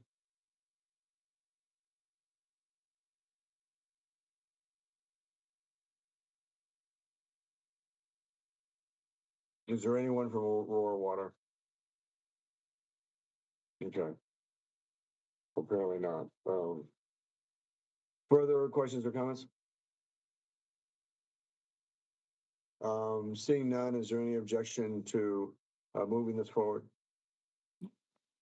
Seeing none, it will move forward. Thank you very much for the presentation. Thank you. I think I will follow up with Aurora Water. I think on Councilmember Cook's question and on the feasibility of having such a high water user with such a low I think economic benefit in the city. Let's see. Item number 3D. No, sorry. Item number 3E, 2023 operating hour changes for Aurora Recreation Centers and Aurora Public Library. Brooke Bell. Good evening, Mayor and City Council members. For the record, my name is Brooke Bell, Director of Parks, Recreation, and Open Space. Tonight is a joint presentation with myself and Midori Clark, the Director of Library and Cultural Services. She will follow with her hours after I'm completed with my portion of the presentation. Next slide, please. Next slide. With the onset of the COVID pandemic in March 2020, the Pros Department closed recreation centers and related full-time staff were reassigned to meaningful work across the city. Over the last several years, the Pros Department and Recreation Organization have progressed reopening facilities and programs and expanded facility hours. With this presentation, we will share plans that build on our past successes and that further expand recreation hours in 2023. During the first half of 2020, Pros staff worked closely with Tri-County Health Department to develop operational protocols that allowed limited reopening of the city's largest facilities and pools by the second week of July of 2020. This was an accomplishment that most Denver metro area cities were unable to achieve in the first year of the pandemic, including Denver. In 2021 saw the expansion of hours at recreation facilities and pools, growth of our tournaments and youth sports programming at the Aurora Sports Park, and limited return to in-person special events. We as a department and city have come a long way in advancing recreation center hours and programming during 2022, while challenged with significant position vacancies. The Aurora Sports Park tournaments and fall youth sports programming have returned to 100% capacity this year. Pool hours at outdoor pools extended beyond the weekend only hours during August, providing an after-school opportunity at the outdoor pools. This is something that hadn't been done in at least 7 years. Next slide. There remain challenges that the department needs to overcome to continue to grow and deliver the services that the public has come to expect from the city and the Pros Department. Variable hour and full-time wages will be reevaluated in early 2023 to improve employee retention and recruitment. Mid-level aquatics and program lead positions remain the most challenging to hire. And while the mid-level managers without the mid-level managers, pool hours will most likely be different than center hours. Facility cleanliness is a priority. The department has added contract janitorial services while we continue to recruit full-time janitorial staff. Available facility staff have increased locker room spot checks as well. The city's recreation staff have demonstrated over the last several years their ability and desire to continue to advance beyond the pandemic impacts and to provide quality services. Beginning in 2023, the recreation organization supports expanding the hours of operation at the facilities. The department and staff took a thoughtful and holistic approach to developing the recommendation. Pre-pandemic entry data was reviewed at half-hour intervals to fully understand the recreation center uses in the past. Frontline staff were engaged and provided their observations on current center usage during later hours, and other Denver metro area center hours were reviewed. Next slide, please.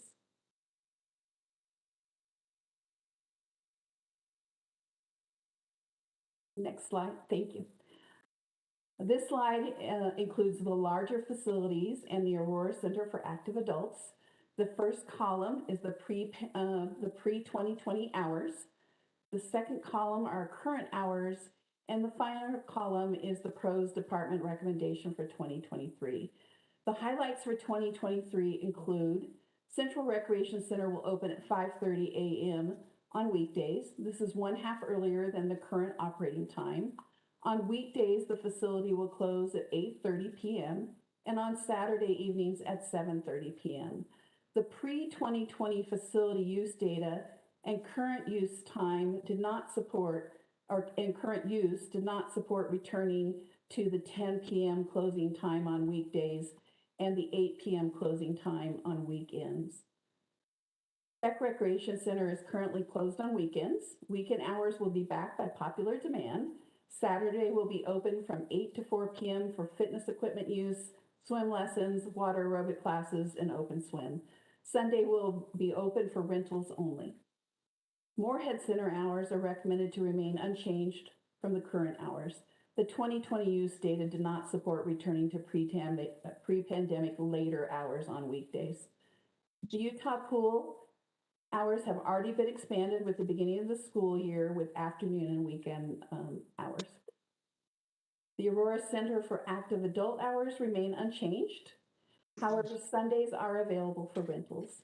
At most facilities, the pools operate at the same time the recreation centers are open and close 1 hour or 1/2 hour earlier than closing time to ensure visitors have time to change and prepare to leave the facility. Center hours and usage will be reevaluated periodically and ahead of summer and fall seasonal changes. Next slide, please. The Southeast Recreation Center and Field House will be opening in January. The center hours are expected to mirror the hours of the Central Recreation Center. The Field House hours are expected to expand as programs and rental services grow. There is a separate entrance to the Field House that allows this portion of the facility to have extended hours beyond that of the Recreation Center. Next slide, please. Thank you. Neighborhood centers have uses and hours that are unique to their offerings. Expo is a program facility with limited drop-in opportunity. The esports hub is open during after-school hours for different age groups. The Meadowood Center is programmed facility that offers dance, summer camps, and preschool programming. And then the remaining facilities are used for preschools and meeting space. And that concludes the pros portion of the presentation. And then the next section is Midori Clark. Thank you, Brooke. Good evening, Mayor and Council members. My name is Midori Clark. I'm the Director of Library and Cultural Services, and I'm excited to share with you our plans for the 2023 expanded hours. Next slide, please. So just to remind everybody kind of the path that we've been on through the pandemic, I'll never forget Nancy Freed calling me on Friday the 13th and sharing with us that there was a plan in place to close the library starting Saturday, March 14th, which we did. I'm very proud of the team that just a few short days later on March 16th, which was the following Monday, we held our first virtual story time. We then subsequently decided to repurpose our Aurora Public Library Sewing Lab, which was out at the Hoffman Library, to turn the Central Library into a giant mask making operation during a time when you might remember masks were very scarce. And we ended up even working with some of the pros staff that had been redeployed for this purpose to make 3,000 masks for our City of Aurora first responders. And then in May of 2020, we were able to launch our curbside service.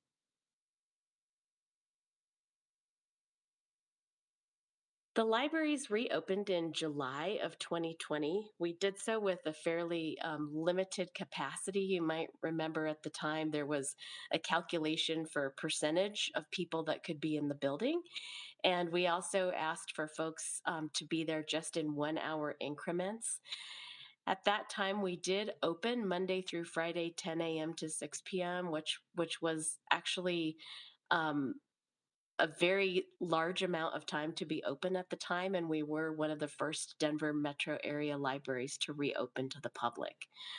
We added Saturdays in July of 2021, and at that time we also allowed patrons to have full access for as many hours as they wanted to be at the library, and we added a Saturday 10 a.m. to 6 p.m. as well. So when we started thinking about what we wanted to do in our post-pandemic hours, we really relied heavily on dialoguing with staff. And one of our very talented librarians, Erin Todd, started down the path of doing a study, looking a lot at Denver metro area library hours. And we really wanted to have hours that were similar to other library systems in our area. We particularly looked at Arapahoe Library District, as well as Denver Public Library hours as well, because we do border those two library systems. We spent a lot of time talking about the draft hours with different staff groups and supervisors for their input. And after all of that, we decided that most branches will continue with the current Monday through Saturday 10 a.m. to 6 p.m. schedule. And then our large branches, which of course Central Library in the central part of Aurora, as well as Talon's Reach Library in Southeast Aurora, will expand their hours to include Monday through Thursday, 9 a.m. to 8 p.m., as well as Friday through Sunday, 10 a.m. to 6 p.m. And then when MLK Library renovation is complete, which we're hoping to receive the congressional spending money for that renovation and expansion. When that's completed, we really feel like it will create an opportunity for residents in South Aurora, Central Aurora, and North Aurora to experience expanded library hours throughout the city.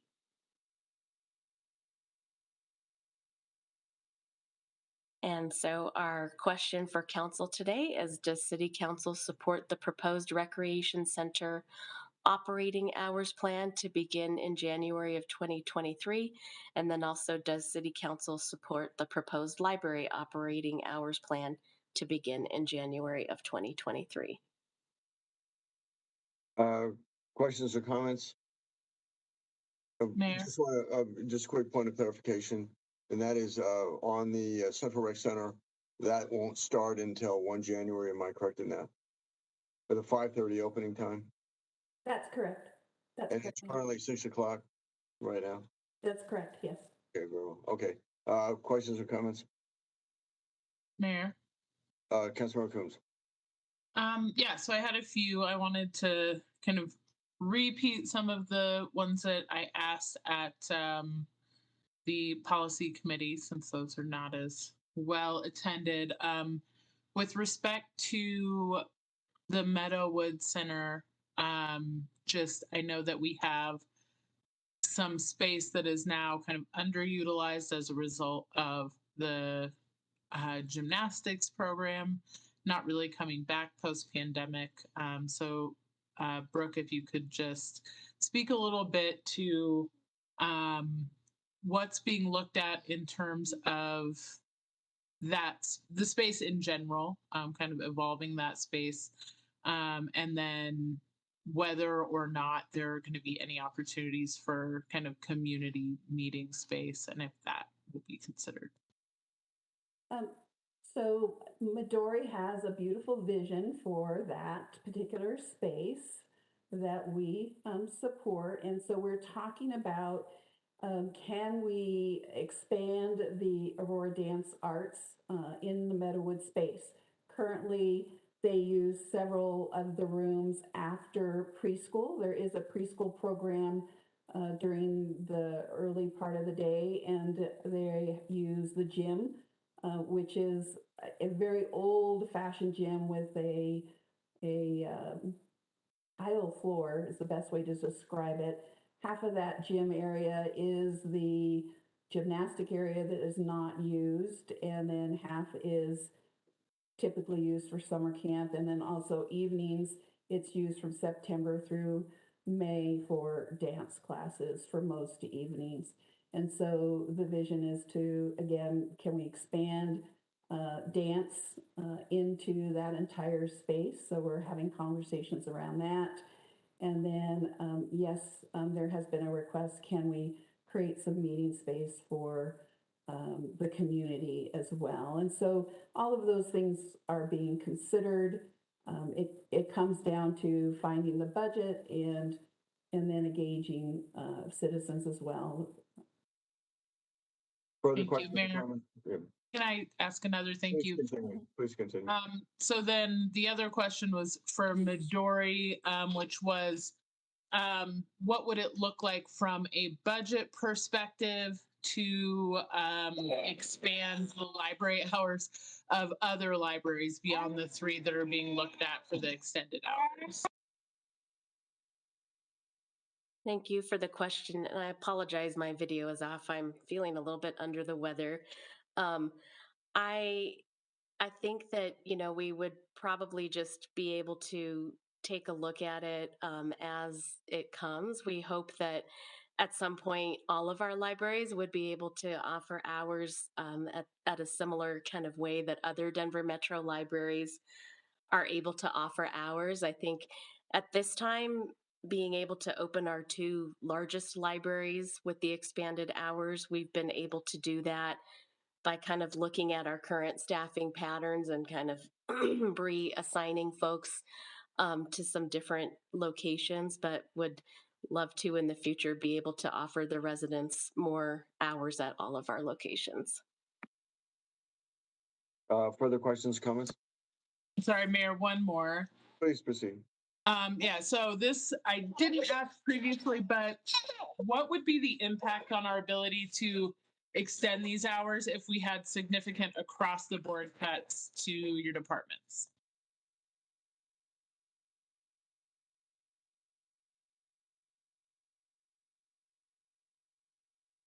This is Brooke Bell.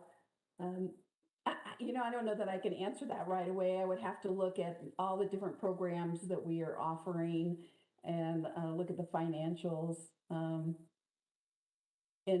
make the tough choices as far as what do we maintain and what do we, where can we find opportunities to reduce our expenses. And I would respond similarly as Brooke as well. I think, we're using the full extent of our creativity to staff with these expanded hours with what we have now. We've been able to, I think, really be thinking creatively about it, but with cuts, it's unlikely that the expanded hours would be able to proceed. Further questions or comments? Seeing none, is there any objection to moving forward with the hours of operation schedule for 2023?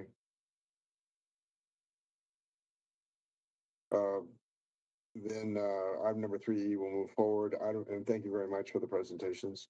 Item number 3F, 2022 Clean the World Global Agreement, resolution Emma Knight. Good evening, Mayor and Council. My name is Emma Knight. I'm the manager of homeless programs, and this is a resolution to move forward the 2022 Clean the World Global Agreement. This agreement is with Clean the World, and they are who are providing our showers for the safe outdoor spaces we have, as well as providing showers and hygiene at a couple other locations throughout Aurora for people experiencing homelessness. They were our provider last year, and they did a great job, provided over 1,800 showers throughout the year. So my question for council is, could we move this to the next regular meeting for approval? Questions or comments on item number 3F? Seeing none, is there any objection to moving item number 3F forward? I'm sorry, Mayor Pro Tem. Yeah, just what is our total cost? And that's for the mobile showers and the hygiene kits, is that right? Yes, that's correct. So what's the total cost? Total cost. Oh, I didn't have that number pulled up. I apologize. Thought I saw 100K, but then I saw 289 or something. Maybe I'm. I think it's the 289. It went up from this last year due to cost of living and like gas prices and things like that. We already own the shower trailer, so it would just be for operations. Yeah, so I guess 289,000. I mean, that's a lot of money. And you do you know what the increase was, the amount from last year? I would have to look. Let me see. I can get that to you at a later time. But it was between 10 to 20,000 increase, I believe. Okay, and then this is the vendor we always use, right? This last year was our first time using them, but we only just purchased the shower trailer last year as well. Okay.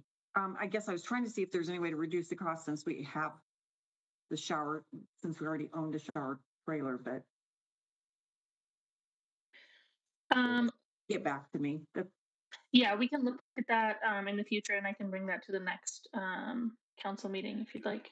Yeah, I think that's a really good point that, I mean, this, it's not done, we own the shower trailer. It's not done on a competitive basis. And then what is so what are the cost, what is their, I mean, do we have what's the cost that they have? I mean, I guess the water, obviously, energy cost, personnel cost, but that seems pretty high. And then they do have to pump the trailer after every use, which I think is a significant cost as well. So what is the difference from last year and this year again? It was between The 10 and proposed amount, yeah, the proposed amount versus what we're currently paying. it was between 10 and 20. I would need to pull up the exact amount, and I apologize for not having that up. Okay. Yeah. I mean, how many personnel does it take to do this? So they have two full-time staff members, and then I believe it also covers some indirect services as well. Okay. Further questions or comments? Mayor Sundberg. Councilmember Sundberg. Hi, Emma. I was curious, is this trailer able to be used in cold weather? It is. We used it all winter. It did great. It's really well built and insulated, so no issues with that. Okay, and then how many days of the year is it operational? Let's see. So this past year we had 178 days of service. They don't do weekends, and I believe they're closed on holidays as well. So it's well over $1,000 a day in operation. Seems like just a quick little note there, but I'm sure it's appreciated. It is definitely appreciated. We had a lot of folks in desperate need of hygiene services. Gotcha. Thank you. In the day resource center, that it's not utilized there, is it? Because they do have showers at the day resource center. Am I correct in that? That's correct. We do not use it there. Although we will be having some construction of the showers and restrooms at the ADRC sometime in early 2023, in which case the shower trailer will provide showers to that location for about a month. Okay. And why are we doing that reconstruction? Because we're not utilizing that for the 24/7 shelter. So. I'm sorry, could you repeat the question? Well, that's we're not, there was a proposal to do some major reconstruction to convert it into a 24/7 shelter, but then that decision was pulled off the table. So. Yeah, so these are just really needed safety measures that are being fixed in the showers. There's been things like mold and other things that are making it somewhat inaccessible for folks. So it's still usable, but this will make the shower and restroom facilities much better for the folks using them and safer. And Mayor, just to clarify, those improvements were have been in the works with facilities for several years and have finally come up on the list, but nothing to do with the exploration of using the ADRC. There's some problems with the ventilation and, like Emma said, mold and things like that that needed to be addressed just to be able to, from a health and safety perspective in the interim. Further questions or comments? Seeing none, is there any objection to moving item number 3F forward? Mayor, Mayor Pro Tem. no objection to moving it forward, but Emma, would you be able to, you said you'll be able to have us some more information for the actual formal meeting? Yes, I'll have all of the numbers for the formal meeting. Okay, absolutely, and I can get those to you before then as well. Okay. Further questions or comments? Any objection? Seeing none, item number 3F will move forward. Item number 3G, City of Aurora Housing Strategy Implementation Update. Alicia Montoya.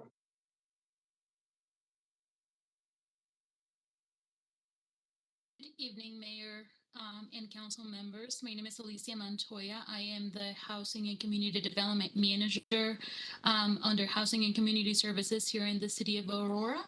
And I have an update on our housing strategy, the implementation of our housing strategy. So I am going to share my screen real quick. Just bear with me one moment.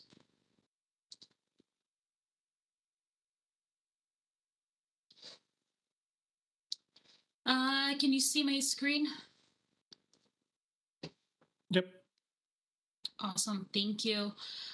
So just a quick agenda overview. We're going to be talking about the vision, the strategy policies that were adopted for the Aurora housing strategy, the specific goals that we're working on implementing.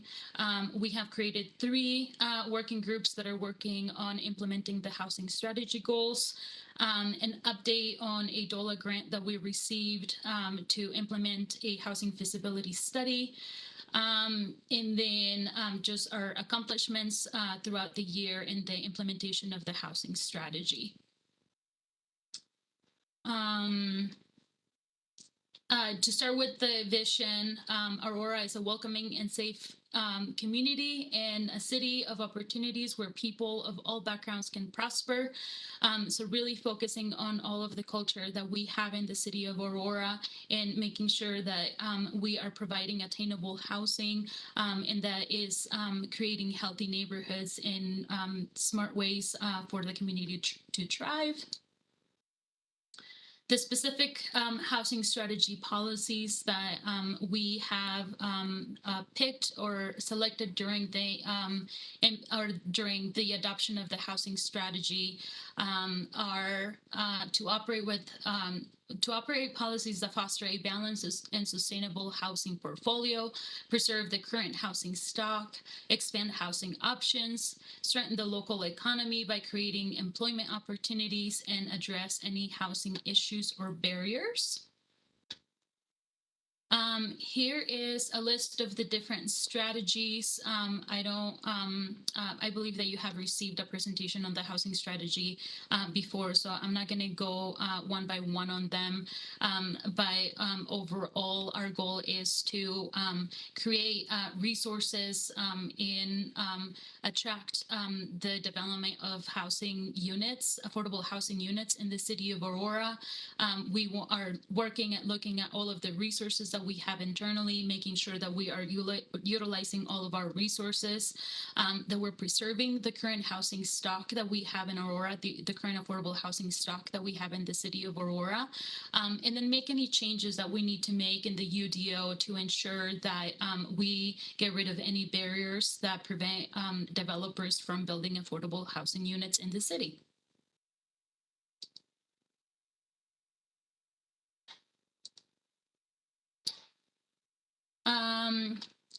In order to implement the selected strategy goals, we have created 3 working groups, and we call them the Housing Strategy Implementation Working Groups. Those groups are communications and community engagement, policy and housing development, housing and community development programs. Through each, we have a different set of standards that are essentially leading us into the implementation and execution of the housing strategy. In communications and community engagement, we are working on building strong partnerships that help us connect with the community in the city of Aurora, making sure that we're updating our marketing materials, not just online, but also making sure that those that do not have online access have access to the resources that we are creating for affordable housing. Through the Policy and Housing Development Group, we are looking at the feasibility study. That's where the feasibility study that we are currently conducting, thanks to a grant that we received from DOLA, is happening. We have achieved our first land banking deal, which was recently presented through this council group. And then we are also through this group, we are looking at the changes that we're going to need to make to the UDO to, again, get rid of any barriers that could prevent developers from building affordable in the city of Aurora. The third working group is the Housing and Community Development Programs Management Group. That is a very internal group to Housing and Community Development, the division that I manage. And we are just looking overall and making sure that we have a strong core behind making or implementing the programs that we currently have. This group is responsible for the community investment rounds, which we see pretty often here in the rounds that we have created over 1,400 affordable housing units in the city of Aurora. We do not operate alone. We have representation from the city attorney's office, planning and development services, real property, treasury. We also have the background and the support from the Citizens Advisory Committee that help us ensure that we are implementing the housing strategy with the expertise and knowledge that we need, both from the community and internally. Recently, we brought a presentation about the housing locator tool that helps residents in the community find units that are available for rent in the city. This is a strategy or a goal in the housing strategy, and we were excited to accomplish that towards the end of October 2022. And another big thing for us right now is the housing feasibility study. We have retained David Paul Rosen and Associates to conduct the housing feasibility study through the previously received grant from DOLA. And they are looking at covering any needs market data analysis report. We're looking at making updates to the one that we had conducted in 2019, specifically because we want to make sure that we know of any changes in the community, that housing needs in the community due to the pandemic. We are looking at prototypes. We are looking at affordability, the affordability gaps that exist in the city of Aurora currently. We are looking at the resources that we have in the city, including parcels of land. We have put together a list of parcels that we can utilize to attract additional the construction of additional housing development units. And other resources, including the HUD funds that we have and any other financial resources that we can find internally in resources that need to be created to continue to build affordable housing in the city. And As of 2020, we have created through the community development investment rounds a total of 1,430 units, or funded 1,430 units. Most of those units are still under construction, but this particular program under the housing strategy has been very helpful in regards to the creation of affordable units. And we continue to keep working on, we're going to continue to work on that. So that concludes my presentation. This is an update only, but I am ready for any questions that you may have. Mayor? Questions of staff, Mayor Pro Tem. Yes, thank you for the presentation. I know we're doing good work. I have a question on the rental assistance where we spent $15.5 million for 2,369 residents. That comes out to about 6,543 per resident. Obviously, some less, some more. How do you determine how, you know, whether a person gets the rental assistance and then for how long? The rental assistance, there is a set of guidelines that we receive from Treasury, from the Federal Department of Treasury, that we had to follow. And then the amount of rent assistance just depends on the amount of rent that was due to the landlord. So there we could go back 2 months and then we could pay the current and then go forward another 2 months. So depending on the needs of the applicant, then those amounts would be different. And then can they, let's say that you gave them money for, you know, that maximum period.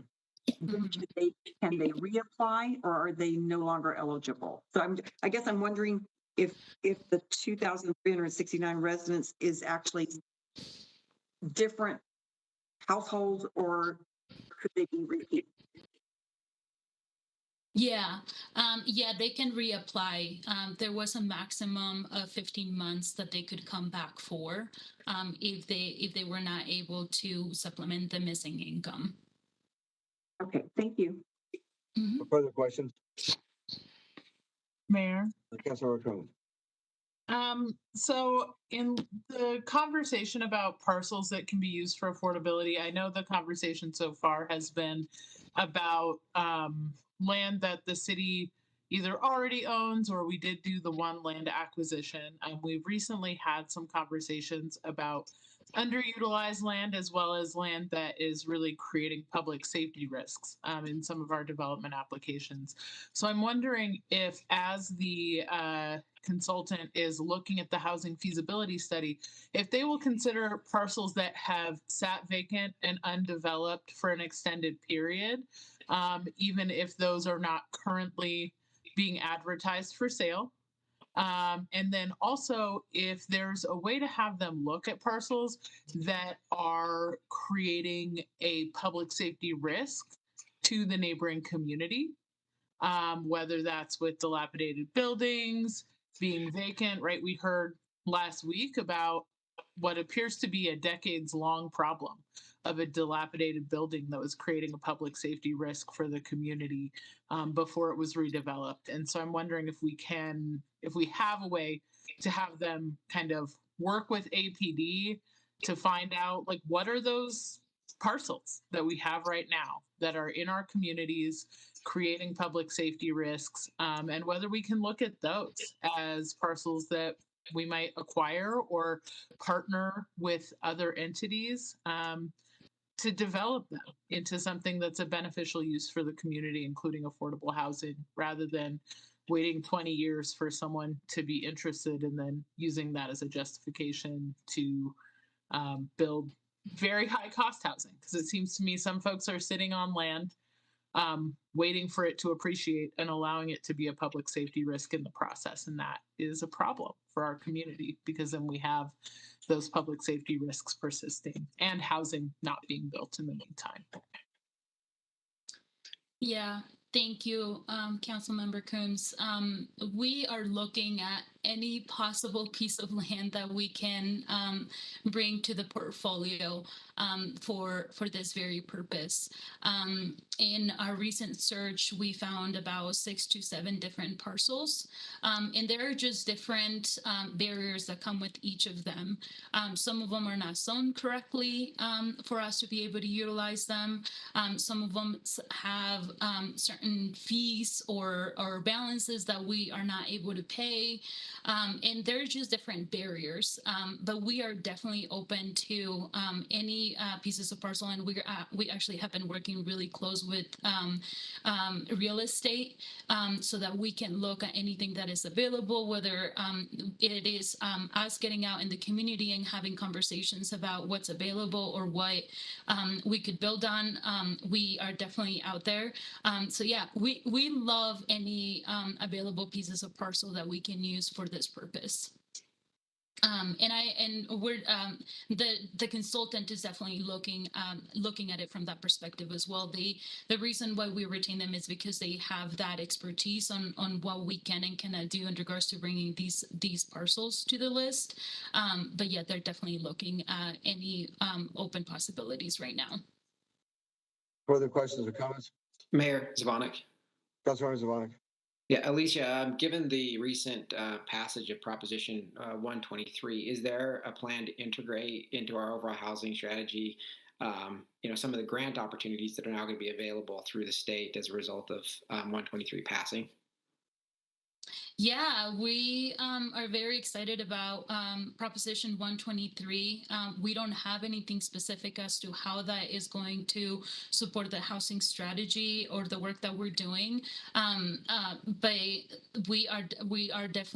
we definitely want to work with that, and we are definitely going to be following up to make sure that any additional resources that we can bring to the city of Aurora, we bring them from Proposition 123. Well, I would suggest a briefing to the council on exactly how it can be integrated, and not simply to staff, but to the council. Okay. Further questions or comments? Seeing none, thank you very much for the presentation.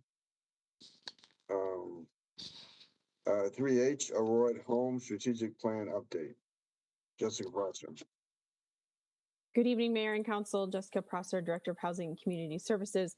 I'm going to turn this over to Emma Knight, our Manager of Homelessness, in just a second as she's pulling this up. Just a brief presentation. The Aurora at Home Collaborative has been functioning for over 10 years now, has had a significant impact in Aurora on how we collaborate as entities, both governmental and nonprofit, around the issue of homelessness. Over the past 2 years, we've created a new strategic plan. We have a new governing board. I am actually the chair of the governing board for the next year, and we have representation from about 20 different agencies. This plan was put together and finalized in August and approved by the governing board. And this will continue to function as a collaborative with some different areas that Emma will highlight. We're excited to have a little bit more strategy and roadmap around this as the collaborative has taken different shapes over the years, really started addressing families. And as we've seen, we have folks experiencing homelessness much beyond just families at this point. So we have the school district, both Adams and Arapahoe County, a lot of our key service providers, Aurora Housing Authority, Aurora Mental Health, you'll see the list. But just wanted to let you know that this collaborative is not new. This is an update to the strategic plan, and we're excited about the implementation. And I think you'll see a lot of the key strategic initiatives that we've been talking about as staff and you all have as council are also highlighted in this plan. So with that, I will let Emma get started. Hi again, all. Again, my name is Emma Knight, Manager of Homeless Programs. So we are talking about the Aurora at Home Strategic Plan. So Aurora at Home is a group of nonprofit and government leaders who work collaboratively to help address the challenges presented by housing insecurity and homelessness. The focus of the recommendations that we've laid out in this plan is to both increase the availability of housing and to ensure that people receive the supportive services to maintain their housing through permanent supportive housing. So Aurora at Home was established in 2013.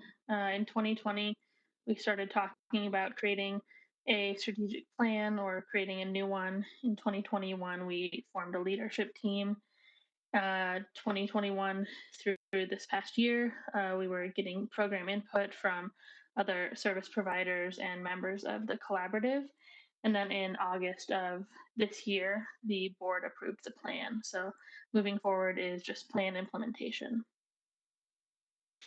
So the mission of the Aurora at Home partnership is partnering with nonprofits, governmental agencies, and the city of Aurora to provide and coordinate a complex of array services and supports.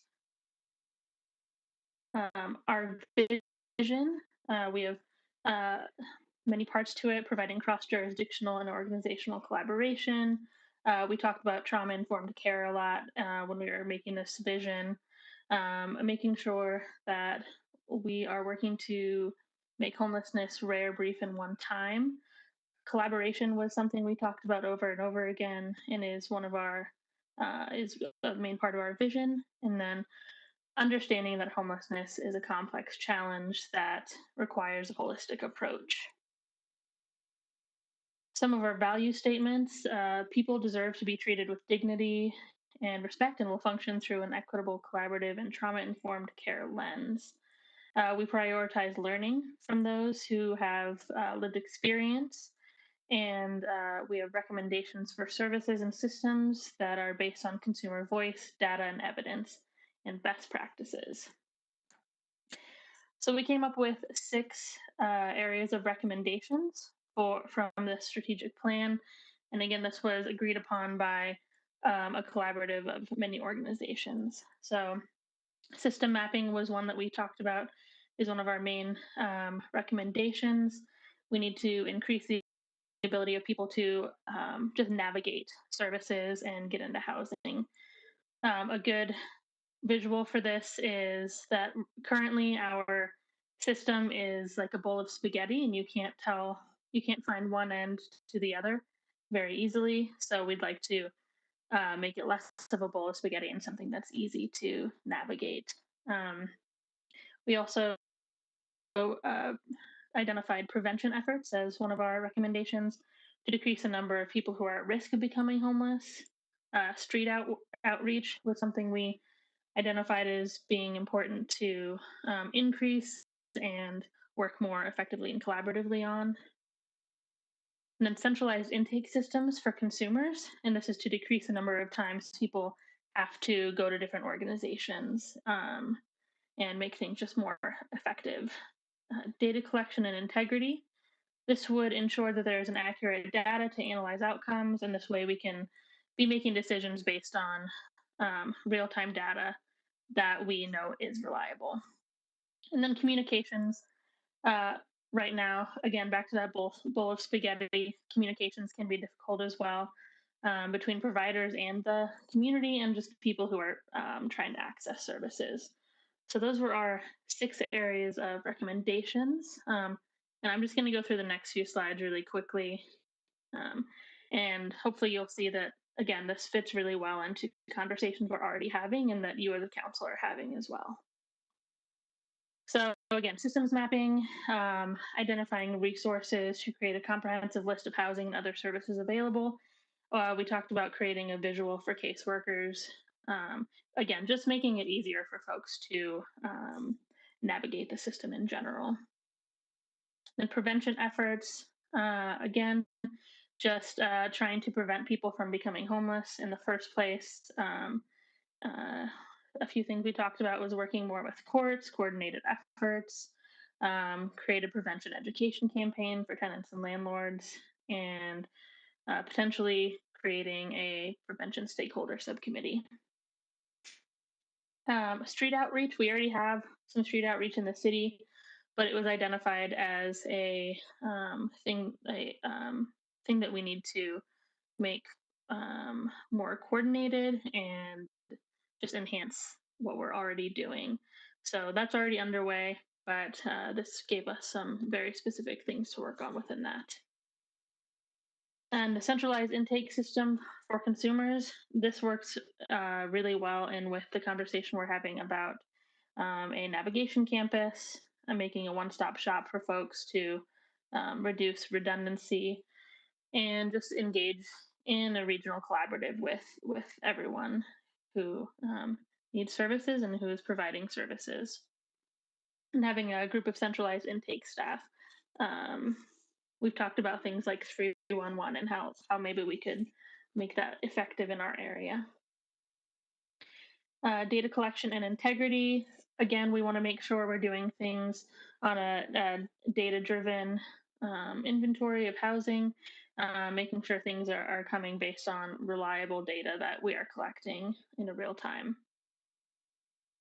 And then communications, just wanting to increase and improve internal communication, first with Aurora at Home members, but in general, we want everyone to have a better understanding of what Aurora at Home is and how it fits into Aurora as a whole.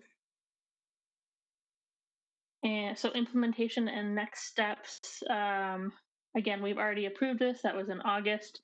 And so moving forward, we're just going to be implementing. We've already prioritized different parts of it that we'll be moving forward with first. And yeah, the priority will help us be more efficient in how we're working.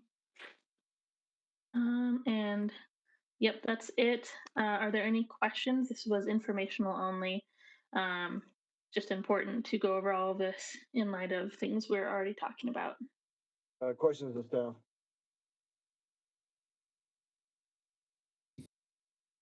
Seeing none, thank you very much for the presentation. 3I, Civil Service Commission hiring resolution. Councilmember Zavarnik. Yeah, thanks, Mayor. So the purpose of this resolution is to address a change in the hiring process for basic level employees to Aurora Fire and Rescue and the Aurora Police Department. The changes that are being requested or directed in this resolution are both required by the consent decree and will add a level of accountability to the hiring process of basics to both departments. To the consent decree, which the currently is bound by, it identified issues with the current hiring process and read specifically the language within the consent decree. It says to implement this consent decree and the policies and goals that it requires, the hiring process, will be reworked so that the Aurora Police and Fire and Rescue, with coordination and assistance from Aurora Human Resources Department, will assume a much more active role in the hiring of candidates from the eligibility list prepared by the Commission and have final say on which candidates are hired. And to those two main points, which is to increase the participation in the hiring of basic employees from both the fire department, the police department, and HR, and then having the final say on the candidates who are ultimately hired, the resolution directs the city manager to work cooperatively with the Civil Service Commission to develop rules and regulations to accomplish the desired outcome. And it requires the city manager to come back and to present progress to City Council every 60 days until these updates are required.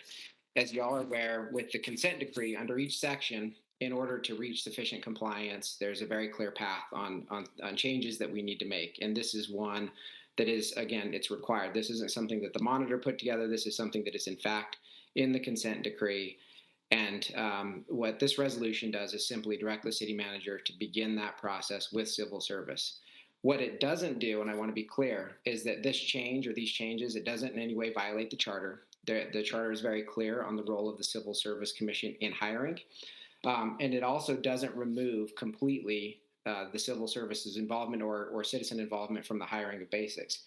But again, what it does do is it allows us to comply with the consent decree and to add a layer of accountability from our perspective as elected officials and from city management side by moving this hiring process under the city management structure. It allows us to have more accountability on those who are being hired.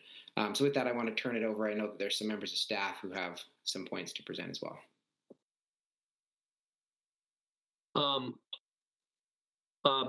Thank you, Councilmember Zavarnik. Thank you, Mayor. I'm joined by Division Chief Chris Jewell tonight. This is Dan Oates, the interim police chief. And we wanted to share 2 slides with you that show you, from our perspective, some of the challenges.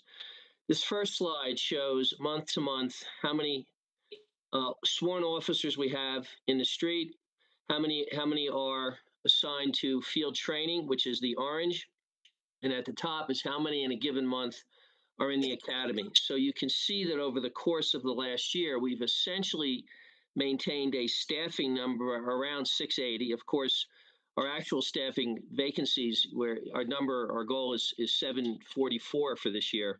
And you can see that we are dwindling in the number of people in any given month who are in the academy. So today in the academy, we have 10 basics and 3 laterals.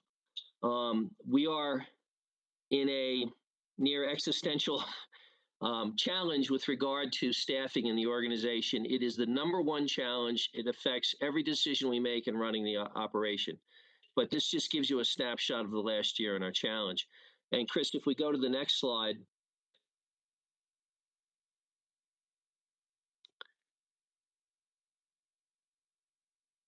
Chris, can you move us to the next slide? There we go. This is the average hiring rate that we have achieved since 2017.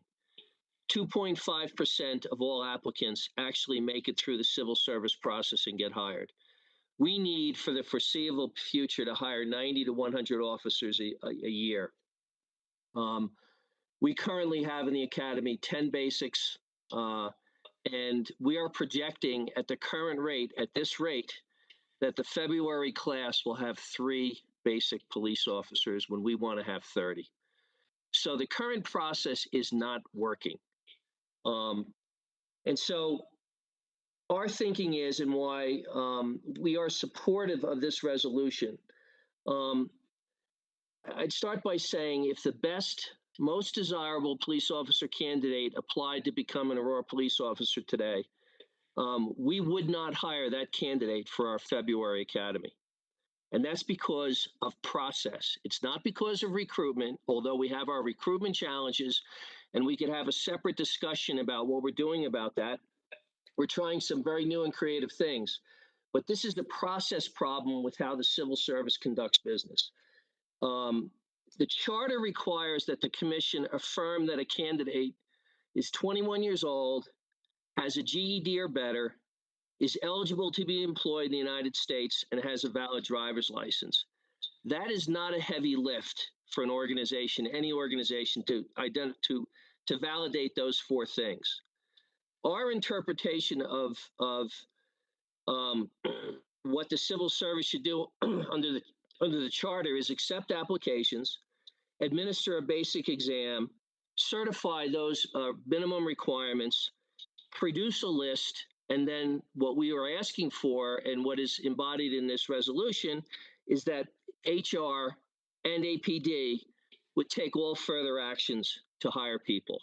And again, this is consistent with the consent decree, which said, #1, that APD and AFR should have final say over hiring. We also need a seamless ongoing process whereby candidates can be processed as quickly as possible with no one having to wait too long to be hired. I'm going to turn it over to Chris to talk about a bit of what we think has been developed over decades now, sort of scope reach or overreach of authority by the commission that has bogged us down, turned candidates away, and made it harder for us to hire. So I'll hand it off to Chris for a quick summary of some of those issues. Chief Jewell. Thank you, Chief, and good evening, Mayor and Council. So I think part of the crux is that we really believe that the Aurora Police Department is the most qualified to hire the police officers that are going to work for our organization, and want to make sure that every one of these candidates gets maximum opportunity in this job market to be considered and be given every consideration. Some of the roadblocks that we are experiencing are things that, as the chief said, there's certain things that the post board mandates that you have to be eligible to be a police officer. 21 years old, valid driver's license, eligible to be employed in the United States, et cetera. And they have some automatic disqualifiers, which are very apparent, such as no felony convictions, certain misdemeanor convictions, and a host of others. So what I'm going to talk about is everything that goes beyond that we institutionally have put into place that can create some issues for us to consider every candidate. So the first thing I'll talk about is Rule 9 with civil service rules, which these are disqualifiers that the commission has for which there is no appeal. There's no appeal process for any of these. One of these is if you have a discrepancy in your application, albeit a mistake, there's no appeal and you have to wait until the next process. There's also a disqualifier for marijuana use in the last year, and this is not certainly any support for that. However, it is legal in Colorado, and we need to consider that when we're getting mostly Colorado applicants. And then there's also a host of other areas where for certain minor traffic infractions or petty offenses that are also disqualifiers that we have instituted that really don't take into what the consent decree monitor is considering to be the whole person approach. So it's not to say that somebody wouldn't get disqualified for some of these things, but we should look at these things in conjunction with everything else that this person may have to offer our organization. I'll touch on a few other things. One other rule is if a background investigation is started on an applicant and they must withdraw for any reason, family emergency, could be a life change, whatever, they're then prohibited from reapplying for 12 months before they can reapply to be a police officer in the city. Civil service determines what preference points people get and what values those hold, not the police department. And we have to go to the commission to have them define what related experience is when it comes to hiring lateral officers. So in a very brief nutshell, that's a lot of the impediments that we institute from the commission standpoint that don't exist from the state. So just more impediments that can sometimes get in the way. And then I would just mention one other thing that a basic applicant puts in their application through NeoGov. In conjunction with that, they also have to take a national test through the National Testing Network, and we commonly call that the frontline test. We recently discovered in a recent meeting that we called that some of the members of the commission attended, some of the employees, that we discovered that when you take this test, you can elect to have that test score sent to organizations that you are interested in. So they can select Aurora Police Department and any other organization in the country, actually, it's a national test, that they would like their test score sent to. We discovered that there are hundreds of interested applicants or interested test takers that passed the test that indicated interest in the Aurora Police Department. But yet when we compared that to the application website, there's no application for these people. And we've never known that. So what a wonderful opportunity to reach out to these literally hundreds of people that have expressed interest in Aurora but haven't applied. And we have never had this information before, just a couple of weeks ago when we discovered that in conversation with the commission. So that's been something that's been going on for some time now. So it's just a brief summary of, there's several others, but I'm going to leave it at that because I turn it back over to Chief Oates. But I just wanted to summarize some of the things that we're experiencing with regard to the process. So Chief Oates. And if I could point out the insensitivity to our needs that hundreds of people would have expressed interest in Aurora PD, and the commission would not tell us about that. We're now starting the process of calling all of those people to say, you expressed interest at one point, we'd like to shepherd you through an application process. But it shows a lack of sensitivity to the crisis that we are facing. Our perspective is that the Civil Service Commission, as currently constructed, doesn't own our crisis in staffing. We report through the city manager to you, our elected officials, and we don't control this. This is another institution controls the hiring of our basic applicants, and we have a 2.5% hiring rate on applications. We tried to scour about on short notice to see what other agencies, what their rates are.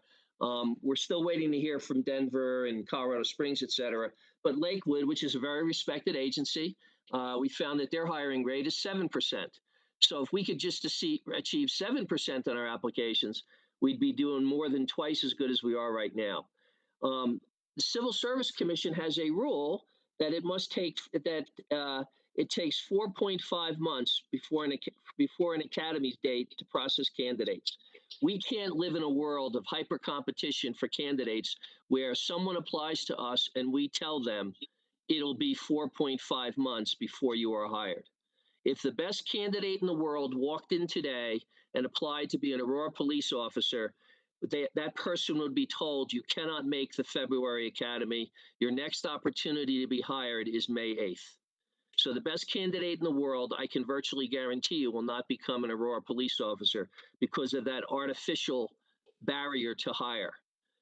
We can process lateral candidates fairly efficiently within 8 weeks, and under pressure, we can probably do it within 6 weeks. That's much, much more reasonable a turnaround, and it's something we should all be striving for because it's in the best interest of the city. Chris mentioned that there is no functioning appeal process, and there's no effort that we perceive by the Civil Service Commission to shepherd applicants through the complex hiring process. If we were doing the process, we think we could. We started academies with only 30 basic recruits for all of 2022, and we need 90 a year. We tried to check recently on some other agencies. Denver just started an academy of 58 at the end of October. Colorado Springs graduated 67 in April and 38 in November. The State Patrol is starting an academy with 46 in October. And we've started our last 2 academies were 6 basics, now 5 because 1 dropped out, and 5 basics. So we're proposing a change in how we do business that we believe is consistent with charter, and we're asking for council support to allow us an opportunity working hand in hand. One other point I want to make. I've worked in 3 other cities and 2 other models for hiring.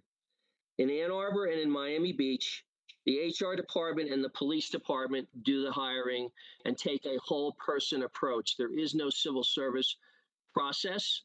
The process for challenging our hiring, and again, with a top shelf HR department, you should be prepared for this, would be litigation, okay? In New York City is the model that we propose here. Hiring is done by the HR department with the assistance of the NYPD, and the Civil Service Commission exists for appeals. If someone is denied hire at any stage in the process, medical, psychiatric, physical, testing, etc., the appeal is to the Civil Service Commission, and the Civil Service Commission's decision on whether that applicant is hired is final. We propose that be the role for the Civil Service Commission. Let HR and the PD do the hiring, and Civil Service can build in rules and a structure to hear appeals, and their decision would be final on whether or not someone is hired if there is an appeal of a denial of hire. So that's the direction we think the city should go, and we are supportive of the council members' resolution. Mayor, and I just real quickly, Mayor, if I could, I appreciate that, Chief Oates and Chief Jewell. It gives a very good example of some of the challenges the current process creates for the PD. But again, one of the things I want to emphasize to my colleagues is that this is in order to lift the consent decree ultimately from both the fire and police department, we have to reach sufficient compliance in all of these various areas. And a way to do that is to change this process. And it says under no uncertain terms that we have to involve HR and the departments more, and that they should have final say. What this resolution does is actually directs the city manager to work with civil service to determine what that new process would look like. And I want to turn it over to Pete Schulte just quickly to talk about the importance of us moving forward with something in order to reach sufficient compliance in this section of the consent decree. Thank you, Councilmember Javonik, and everybody. Good to see you all. Pete Schulte, the Public Safety Client Manager, City Attorney's Office. I kind of want to dive into what Councilmember Javonik was talking about during the negotiations with the Attorney General's Office, kind of give you a deep dive into what was going on we were talking about this section in the negotiations. And it was members from my office, it was me and Jason Batchelor, who were, for the 60 days that we were negotiating this time last year, going through all these different areas. And as Councilmember Giovanni stated, we got to hiring. That was one of the areas where the Attorney General's office kind of, for lack of a better phrase, got their heels in.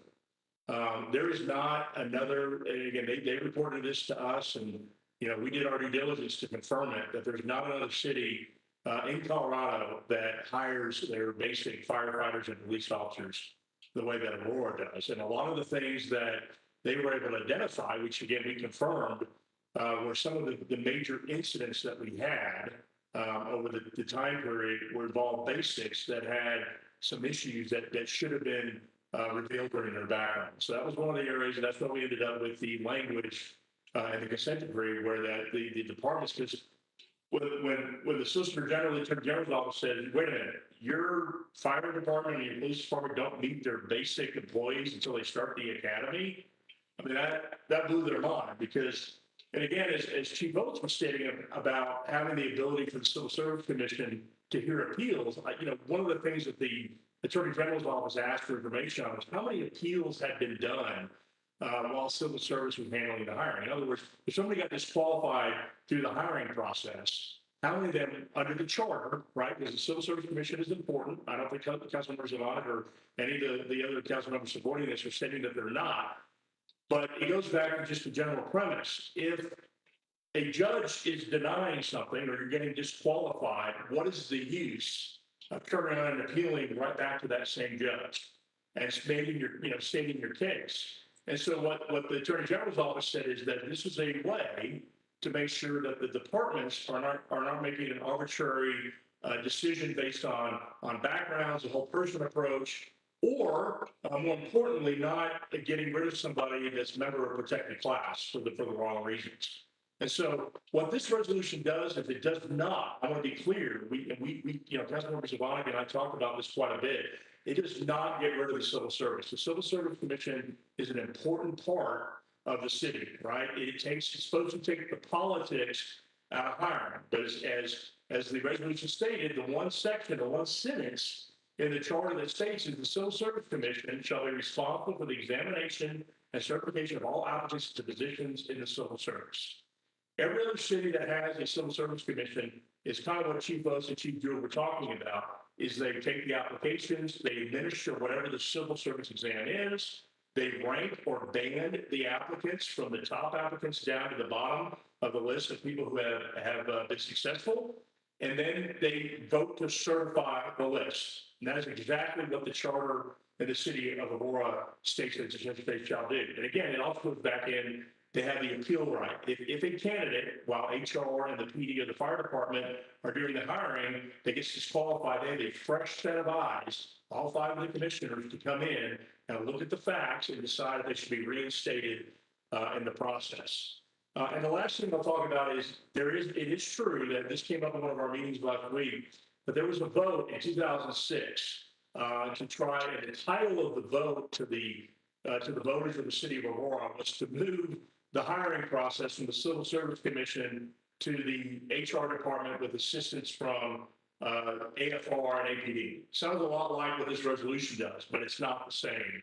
Back in 2006, what they wanted, what that ordinance did to have the voters vote to change the charter was to completely cut the Civil Service Commission out of the process completely. That they would only be there available for appeals, nothing to do with administering the civil service exam or anything. So that is the key difference from what Councilmember Zavonic resolution is doing this time, is we're not changing the charter. We're just saying the way the process is, Councilmember Zavonic is saying that this needs to be changed to allow the departments to have the final say in determining who's going to be hired by the applicable public safety agency.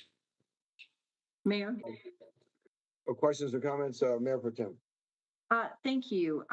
My question is just on, Chief Oates, you mentioned that it takes about 4.5 months with the civil service in terms of the hiring process, so it's very slow, and that you think it would take 8 weeks. Is HR on this call? Because I'd like to ask I know we are short-staffed, so I just want to get a good idea of if they are capable of processing our applicants in a timely basis that would improve that window. Good evening, City Council. Can you guys hear me okay? Yes. Yes. Ryan Lance, the Director of Human Resources. The good news is as of December 12th, our recruiting team will be fully up to staff, but this would not be done without potentially exploring and examining if there's additional resources and staffing that would be necessary for us. But we would be playing a coordinator role, so this would also require most likely a recommendation for APD and AFR to also staff appropriately for it. Okay, but even if you had to hire one more person or whatever, what is the window of our current process from application to hire? Because I've heard because we're short staffed that window's longer. Yeah, like a lot of other departments throughout the city, we struggled staffing wise, similar to animal shelter and police officers and 911. But fully staffed, our typical process could be as quick as 4 weeks or up to 8 weeks. However, the recruiting for sworn positions do take a little bit longer than that. But I've had experience with this in my past 2 municipalities that I work with. And that time frame would vary, but I generally shoot, 90 days, 100 days, but a lot of that stuff would still need to be determined. Okay, but definitely a lot less than 4.5 months. Correct. Okay, thanks. Further questions or comments? Mayor Gardner. Councilmember Gardner. Thank you, Mayor. I have a lot of questions, but I'm going to try to condense them down into a couple. So my first one is, where's the data, or what have we looked at to demonstrate? So earlier there was a slide that showed the percentage of applicants that are ultimately hired around 3.5%, 4%, somewhere in that range.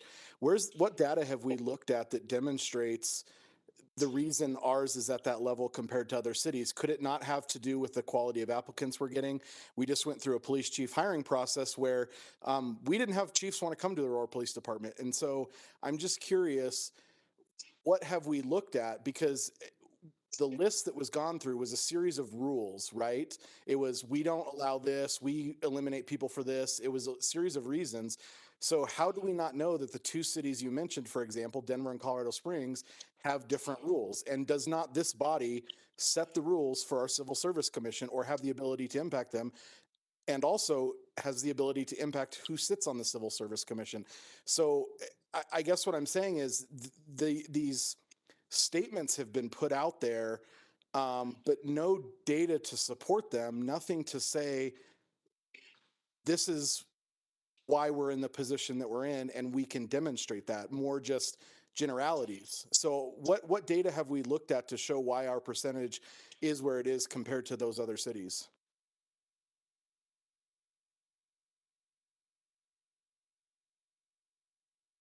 Okay, well, it sounds like I'm not going to get an answer on that. Hey, Councilmember Gardner, I'll jump in. I can't answer the point on the data, but one of the things I just want to continue to make clear is this. While I appreciate what Chief Oates said about the challenges that it creates, and I understand your desire, and I want to hear that data as well, the resolution doesn't prescribe a process. It just says the city manager has to work collaboratively with the Civil Service Commission to come up with a process that does the 2 things that are required in the consent decree: involve to a greater extent both departments and HR, and have the final say. I still believe there is a role for the Civil Service Commission in administering the civil service test and potentially being a part of the hiring. But as long as those 2 other factors are addressed through this process, and to your point, we set the policy. They're going to come up with, if they want to change rules, that is all something that will be to be determined. This resolution simply says city manager, Civil Service Commission work collaboratively to get us to help us achieve sufficient compliance as it relates to the consent decree, and by again achieving those 2 things. And from an accountability standpoint, this is the other thing as elected officials that I care about. Currently, if a mistake is made that draws negative attention to our city from somebody in the fire department or a police or for a member of our police department, the media and the public look to the chiefs, the fire chief, the police chief. They look to elected leadership. They look to city management. they don't look to the people who hired. I'm not cascading any sort of blame on the civil service for any of this, but I think there's an opportunity for us to have more accountability, whether it comes to the number of people who are showing up at our academies, whether or not the diversity of our departments accurately reflects our cities, or when it comes to the types of people who we are ultimately hiring. So those are the two reasons I believe strongly that this resolution needs to move forward and to put us on that path. It's to be in compliance with the consent decree and to increase that level of accountability from elected officials on the hiring of basic employees in those two departments. I appreciate that. And I guess that kind of leads me to my next question, because it was Aurora Fire was mentioned, but why is Aurora Fire not presenting tonight? Why is the Civil Service Commission not presenting? When I brought forward a resolution on sedatives, co-sponsored by Councilmember Drinsky a month or two ago, staff made sure that opposition was lined up to speak against it. And so I'm just curious why we're not hearing from the Civil Service Commission, Aurora Fire Rescue, because of course, the hiring process from the Civil Service Commission impacts Aurora Fire Rescue as well. And they might very well be in support of it, but I'm not clear on why they're being excluded, and also why we're not hearing from the Civil Service Commission as well. It seems to be that we're hearing from Chief Oates, and the police department, but no other voices are part of this conversation. And I guess I don't understand that disconnect, because this will impact Aurora Fire Rescue's hiring as well. Is there anyone from the Civil Service Commission that's present? Hello, Mayor. Matt Kane, the administrator for the Civil Service Commission. And I'm not prepared to present the formal stance of the commission. They have not had a chance to formally meet to discuss the resolution that was introduced at Public Safety Committee. I have heard from individual commissioners, but this is the first opportunity to review these, the summary of issues the department has with the commission on this. And I'll just say one thing for the commission, that 1 week ago, today, the consent decree monitor and outside expert issued a report that they researched for 6 months. They started back in May, and they issued their report last week. And this is a report that they believe balances citizen involvement with compliance with the consent decree and city charter. But I agree with the police chief and division chief Jewel. And this addresses the urgency in hiring, and it is a crisis, and I agree with this. The commission is scheduled to review this report with the monitor and outside expert at their meeting on December 13th, and they will act with urgency to address this crisis and meet the deadline established by the consent decree to make changes in their hiring process. Thank you for the chance to address the council. Okay. Chief Robinette. Yes, Mr. Mayor. AFR has aggressively pursued substantial compliance with all the aspects of the consent decree, and this resolution will help us complete that process in the hiring process. The report that the consent decree monitors have put out is comprehensive and collaborative. However, we have not gotten any feedback from the commission in general. We have had the chair as part of the fact-finding section of building the report, but we haven't got any feedback from the commission in general. The resolution as it stands puts us in a position where we have a substantial role in the hiring of our people, which helps us with our attrition in academy, which is one of the biggest challenges for our agency, is getting the right people into the academy. We have had a series of candidates get in several weeks into the academy and said, hey, being a firefighter is just not for me. And that's the type of thing we want to educate the people before they accept a position, because somebody on that list did not get picked because they took that seat. And now we have that 4 month, or in our case, we're trying only to do one academy a year. This year we're doing two, but so that's 6 months before that person who may genuinely want a position gets back into the mix. And then we run short on our academy because this person wasn't ushered through the process as Chief Oates described, and they don't have a clear understanding of what being a firefighter in the city of Aurora is. I appreciate that, Chief Robnett, but from the presentation at the beginning, we were told that it's not because people don't want to be a firefighter, don't want to be a police officer. It's because our Civil Service Commission makes it too hard to come here. So I'm not clear on which it is, because you said something different than what was said at the beginning. What was said at the beginning was that we make it too difficult to come here, not that they just decided they don't want to be a firefighter. But I think, we don't need to belabor that point. I guess my last question is, we heard from the HR director about needing to hire new staff for this. So what is the fiscal note? Since we've finalized our budget, what is the cost going to be to the city for hiring those positions?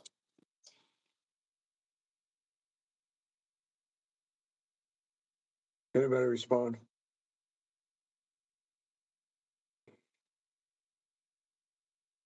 Apparently not.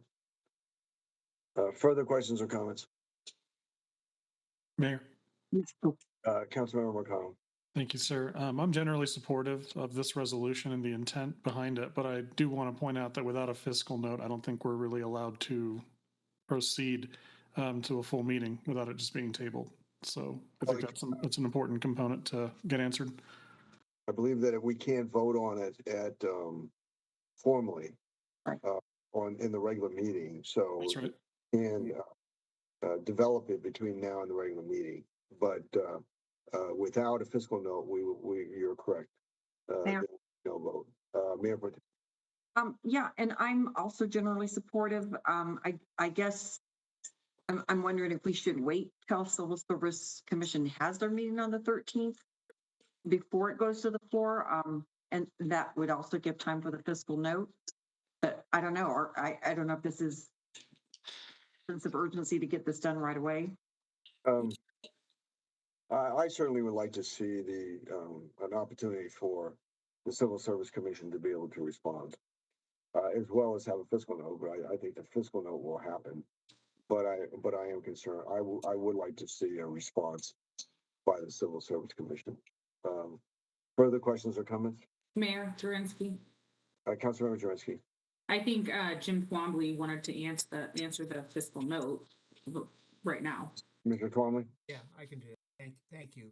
You're coming in very weak. Okay. I would just say that because the resolution is somewhat open-ended and even the consent decree direction given, we would need some time to work on that to see what new processes would look like and what it would take in terms of work on the Civil Service Commission side and on the HR side. So it would take some working through that in order to develop a fiscal note. Mayor Zvonek. Councilmember Zvonek. Yeah, I just want to add to that. The resolution, again, it directs the beginning of a process. I think that ultimately, as Jim said, they're going to have to come back, and what that process looks like is going to determine what the fiscal impact would be. Because if you read the resolution, it just says that the city manager will work cooperatively with the Civil Service Commission to come up with rules that reach that desired outcome, which is the city and HR being more involved with the hiring and to have the ultimate say. Again, we can, and I've had the opportunity to speak to a number of the commissioners themselves, and I've made this offer to them to come and present or to actually send ideas or amendments to if they think there's a better process to helping us reach sufficient compliance. Having a consent decree over our two departments is not a badge of honor. It should be something that we are intentionally and actively working towards. And it is very clear, it's very clear in the consent decree that we have to make these changes in order to reach sufficient compliance. So The process by which we do that is what we're directing the city manager and civil service to begin the work on. It doesn't prescribe anything. It just says, let's move forward with the process. That's what we would be voting on. Well, Councilmember Zvonek, would you object to laying this over till the next study session in order to have the ability for the Civil Service Commission to respond? No, that's fine. Okay. Is there objection to laying it over till the next study session in order to give Civil Service the ability to respond? Well, Mayor Durinsky, Mayor Pro Tem. no, Durinsky. Oh, If- Councilmember Durinsky. If they don't meet until December 13th and our next study session is December 12th, I'm not sure that it can be the next study session even. Let's, if I can have the Civil Service Commissioner, the Executive Director of the Civil Service Commission come back up. Yes, sir. Can you move the process a little bit forward to where you could you could be prepared to provide a response of the Civil Service Commission on December 12th?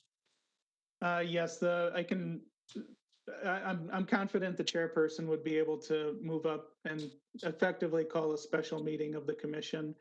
I think the key part of that December 13th meeting was hearing from the outside expert and the consent decree monitor. So we would also work with their schedules to see if they'd be available for that meeting as well. Okay, but you think that that's possible, that they very well could be available prior? Yes, yeah, it technically by the commission rules, it's the chairperson that decides the meeting, so I can't fully commit to it, but I'm quite confident we could find some time before the 13th. Okay. Is there any objection to laying it over to the next regular meeting the next study session on December 12th? Mayor? Mayor Pro Tem. Well, okay, if we lay it over, we would definitely want civil service to present. If That's correct. they come back and say they're not ready, would we just move it forward to the floor? Well, I think we'd make that decision at that time. Okay. Further questions or comments? Is there any objection to laying item number 3I over until the next study session? To the next study session? Very well. It will move. It will be laid over until the next study session on December 12th. Item number 4A, 2023 City Council meeting calendar. Katie Rodriguez, City Clerk. Yes, this item is for council to review some possible options for the 2023 council meeting calendar. The original version that was sent had a study session on January 2nd, but that is actually a holiday. So I provided council with 3 additional versions. All of the changes in these versions are in January. So we can go through each version and see, or council can let me know if there's one particularly that they would like to move forward. Questions or comments from members? Mayor, Councilmember Gardner. Councilmember Gardner. So my recommendation from looking over the calendars was calendar number 3. There's not going to be a perfect one, but that seemed to be the one that avoided the most conflicts. So that would be, kind of the one that I would put forward. Is there any objection to Councilmember Gardner's proposal to put forward item number 3? Is that correct? Yes, sir. Calendar number 3. Yep. Calendar number 3. Is there any objection? Discussion? Seeing none, then it would be calendar number 3. We'll move forward. Mayor, I do want to ask one other question of my colleagues while we're talking about the calendar. Please proceed. I wanted to float the idea of moving our start time for our meetings from 6:30 to 6 o'clock. Primarily to address the length of our meetings. I think that still balances the kind of standard workday. I think 5:30 is too early, but 6 would allow us, an extra half hour earlier to be done in the nights. I don't know if this is necessarily the forum for that or not, but I thought it would be appropriate to bring it up while we're discussing the calendar. Okay. Further discussion on the proposal to move the start time down to 6 o'clock. And Mayor, Mayor, if I may, this is Katie. Katie? I believe what would need to happen, and the city attorney's office can chime in, is it's set at 6:30 in the rules of order and procedures. So a resolution would need to be passed to amend the time from 6:30 to 6. All right. Thank you for the information, Katie. Oh, You're welcome. just let me just, with the city attorney's office, you can't incorporate that into this proposal? And Mayor, we can have a resolution that does that. But we have to do, we can't do that tonight, though. We have to do that separately. Correct. We can bring it. So what I'm promising is sort of it tomorrow that we draft the resolution and put it on for next Monday. Okay. Councilmember Gardner? Yeah, I would like the city attorney's office to move forward with that. Mayor. Councilmember Coombs. So my only concern with that is that when we have an executive session, and especially an executive session and an Aura meeting before the council meeting, as someone that does have to work often on Mondays during those times and do childcare shuffling, it sometimes is already difficult when we're starting at 4:30 or 5 for me to get back from work meetings in time for those other meetings, and then be in the regular meeting. So I'm concerned about the fact that that doesn't mean we actually start at 6, I guess, is the concern. Mayor, can I respond to that? Yeah, but I don't want to, we'll have that debate. We're not going to make that decision on this tonight. So, like, Councilmember Gardner. Yeah, and I agree, Councilmember Coombs. I mean, I have a day job as well. But I think, and so I thought about that, and like last Monday, for example, we had nearly an hour from the finish of our executive session to the regular meeting. And that's a pretty common occurrence. Almost every week there's 30 minutes or more. And so I don't know who sets the start times for the executive sessions, but I think whoever does that, we probably just need to do a better job of estimating when those need to start, because those are finishing in plenty of time. And like I said, last Monday, for example, there was an hour between the end of our executive session and the start of the regular council meeting. That is somewhat of a waste of time for staff and for council and for the public that has to sit around and wait. And so I think, we can talk about it further when the resolution comes forward, but I just think we need to do a better job of setting and estimating our executive session start times. Question before us right now is there any objection to moving option number 3 forward? Seeing none, then option number 3 will move forward. 4B, Colorado Opioid Settlement MOU. Kirsten Classbell. Actually, this is Kendall Kocha, and I am the manager of the Office of Special Projects.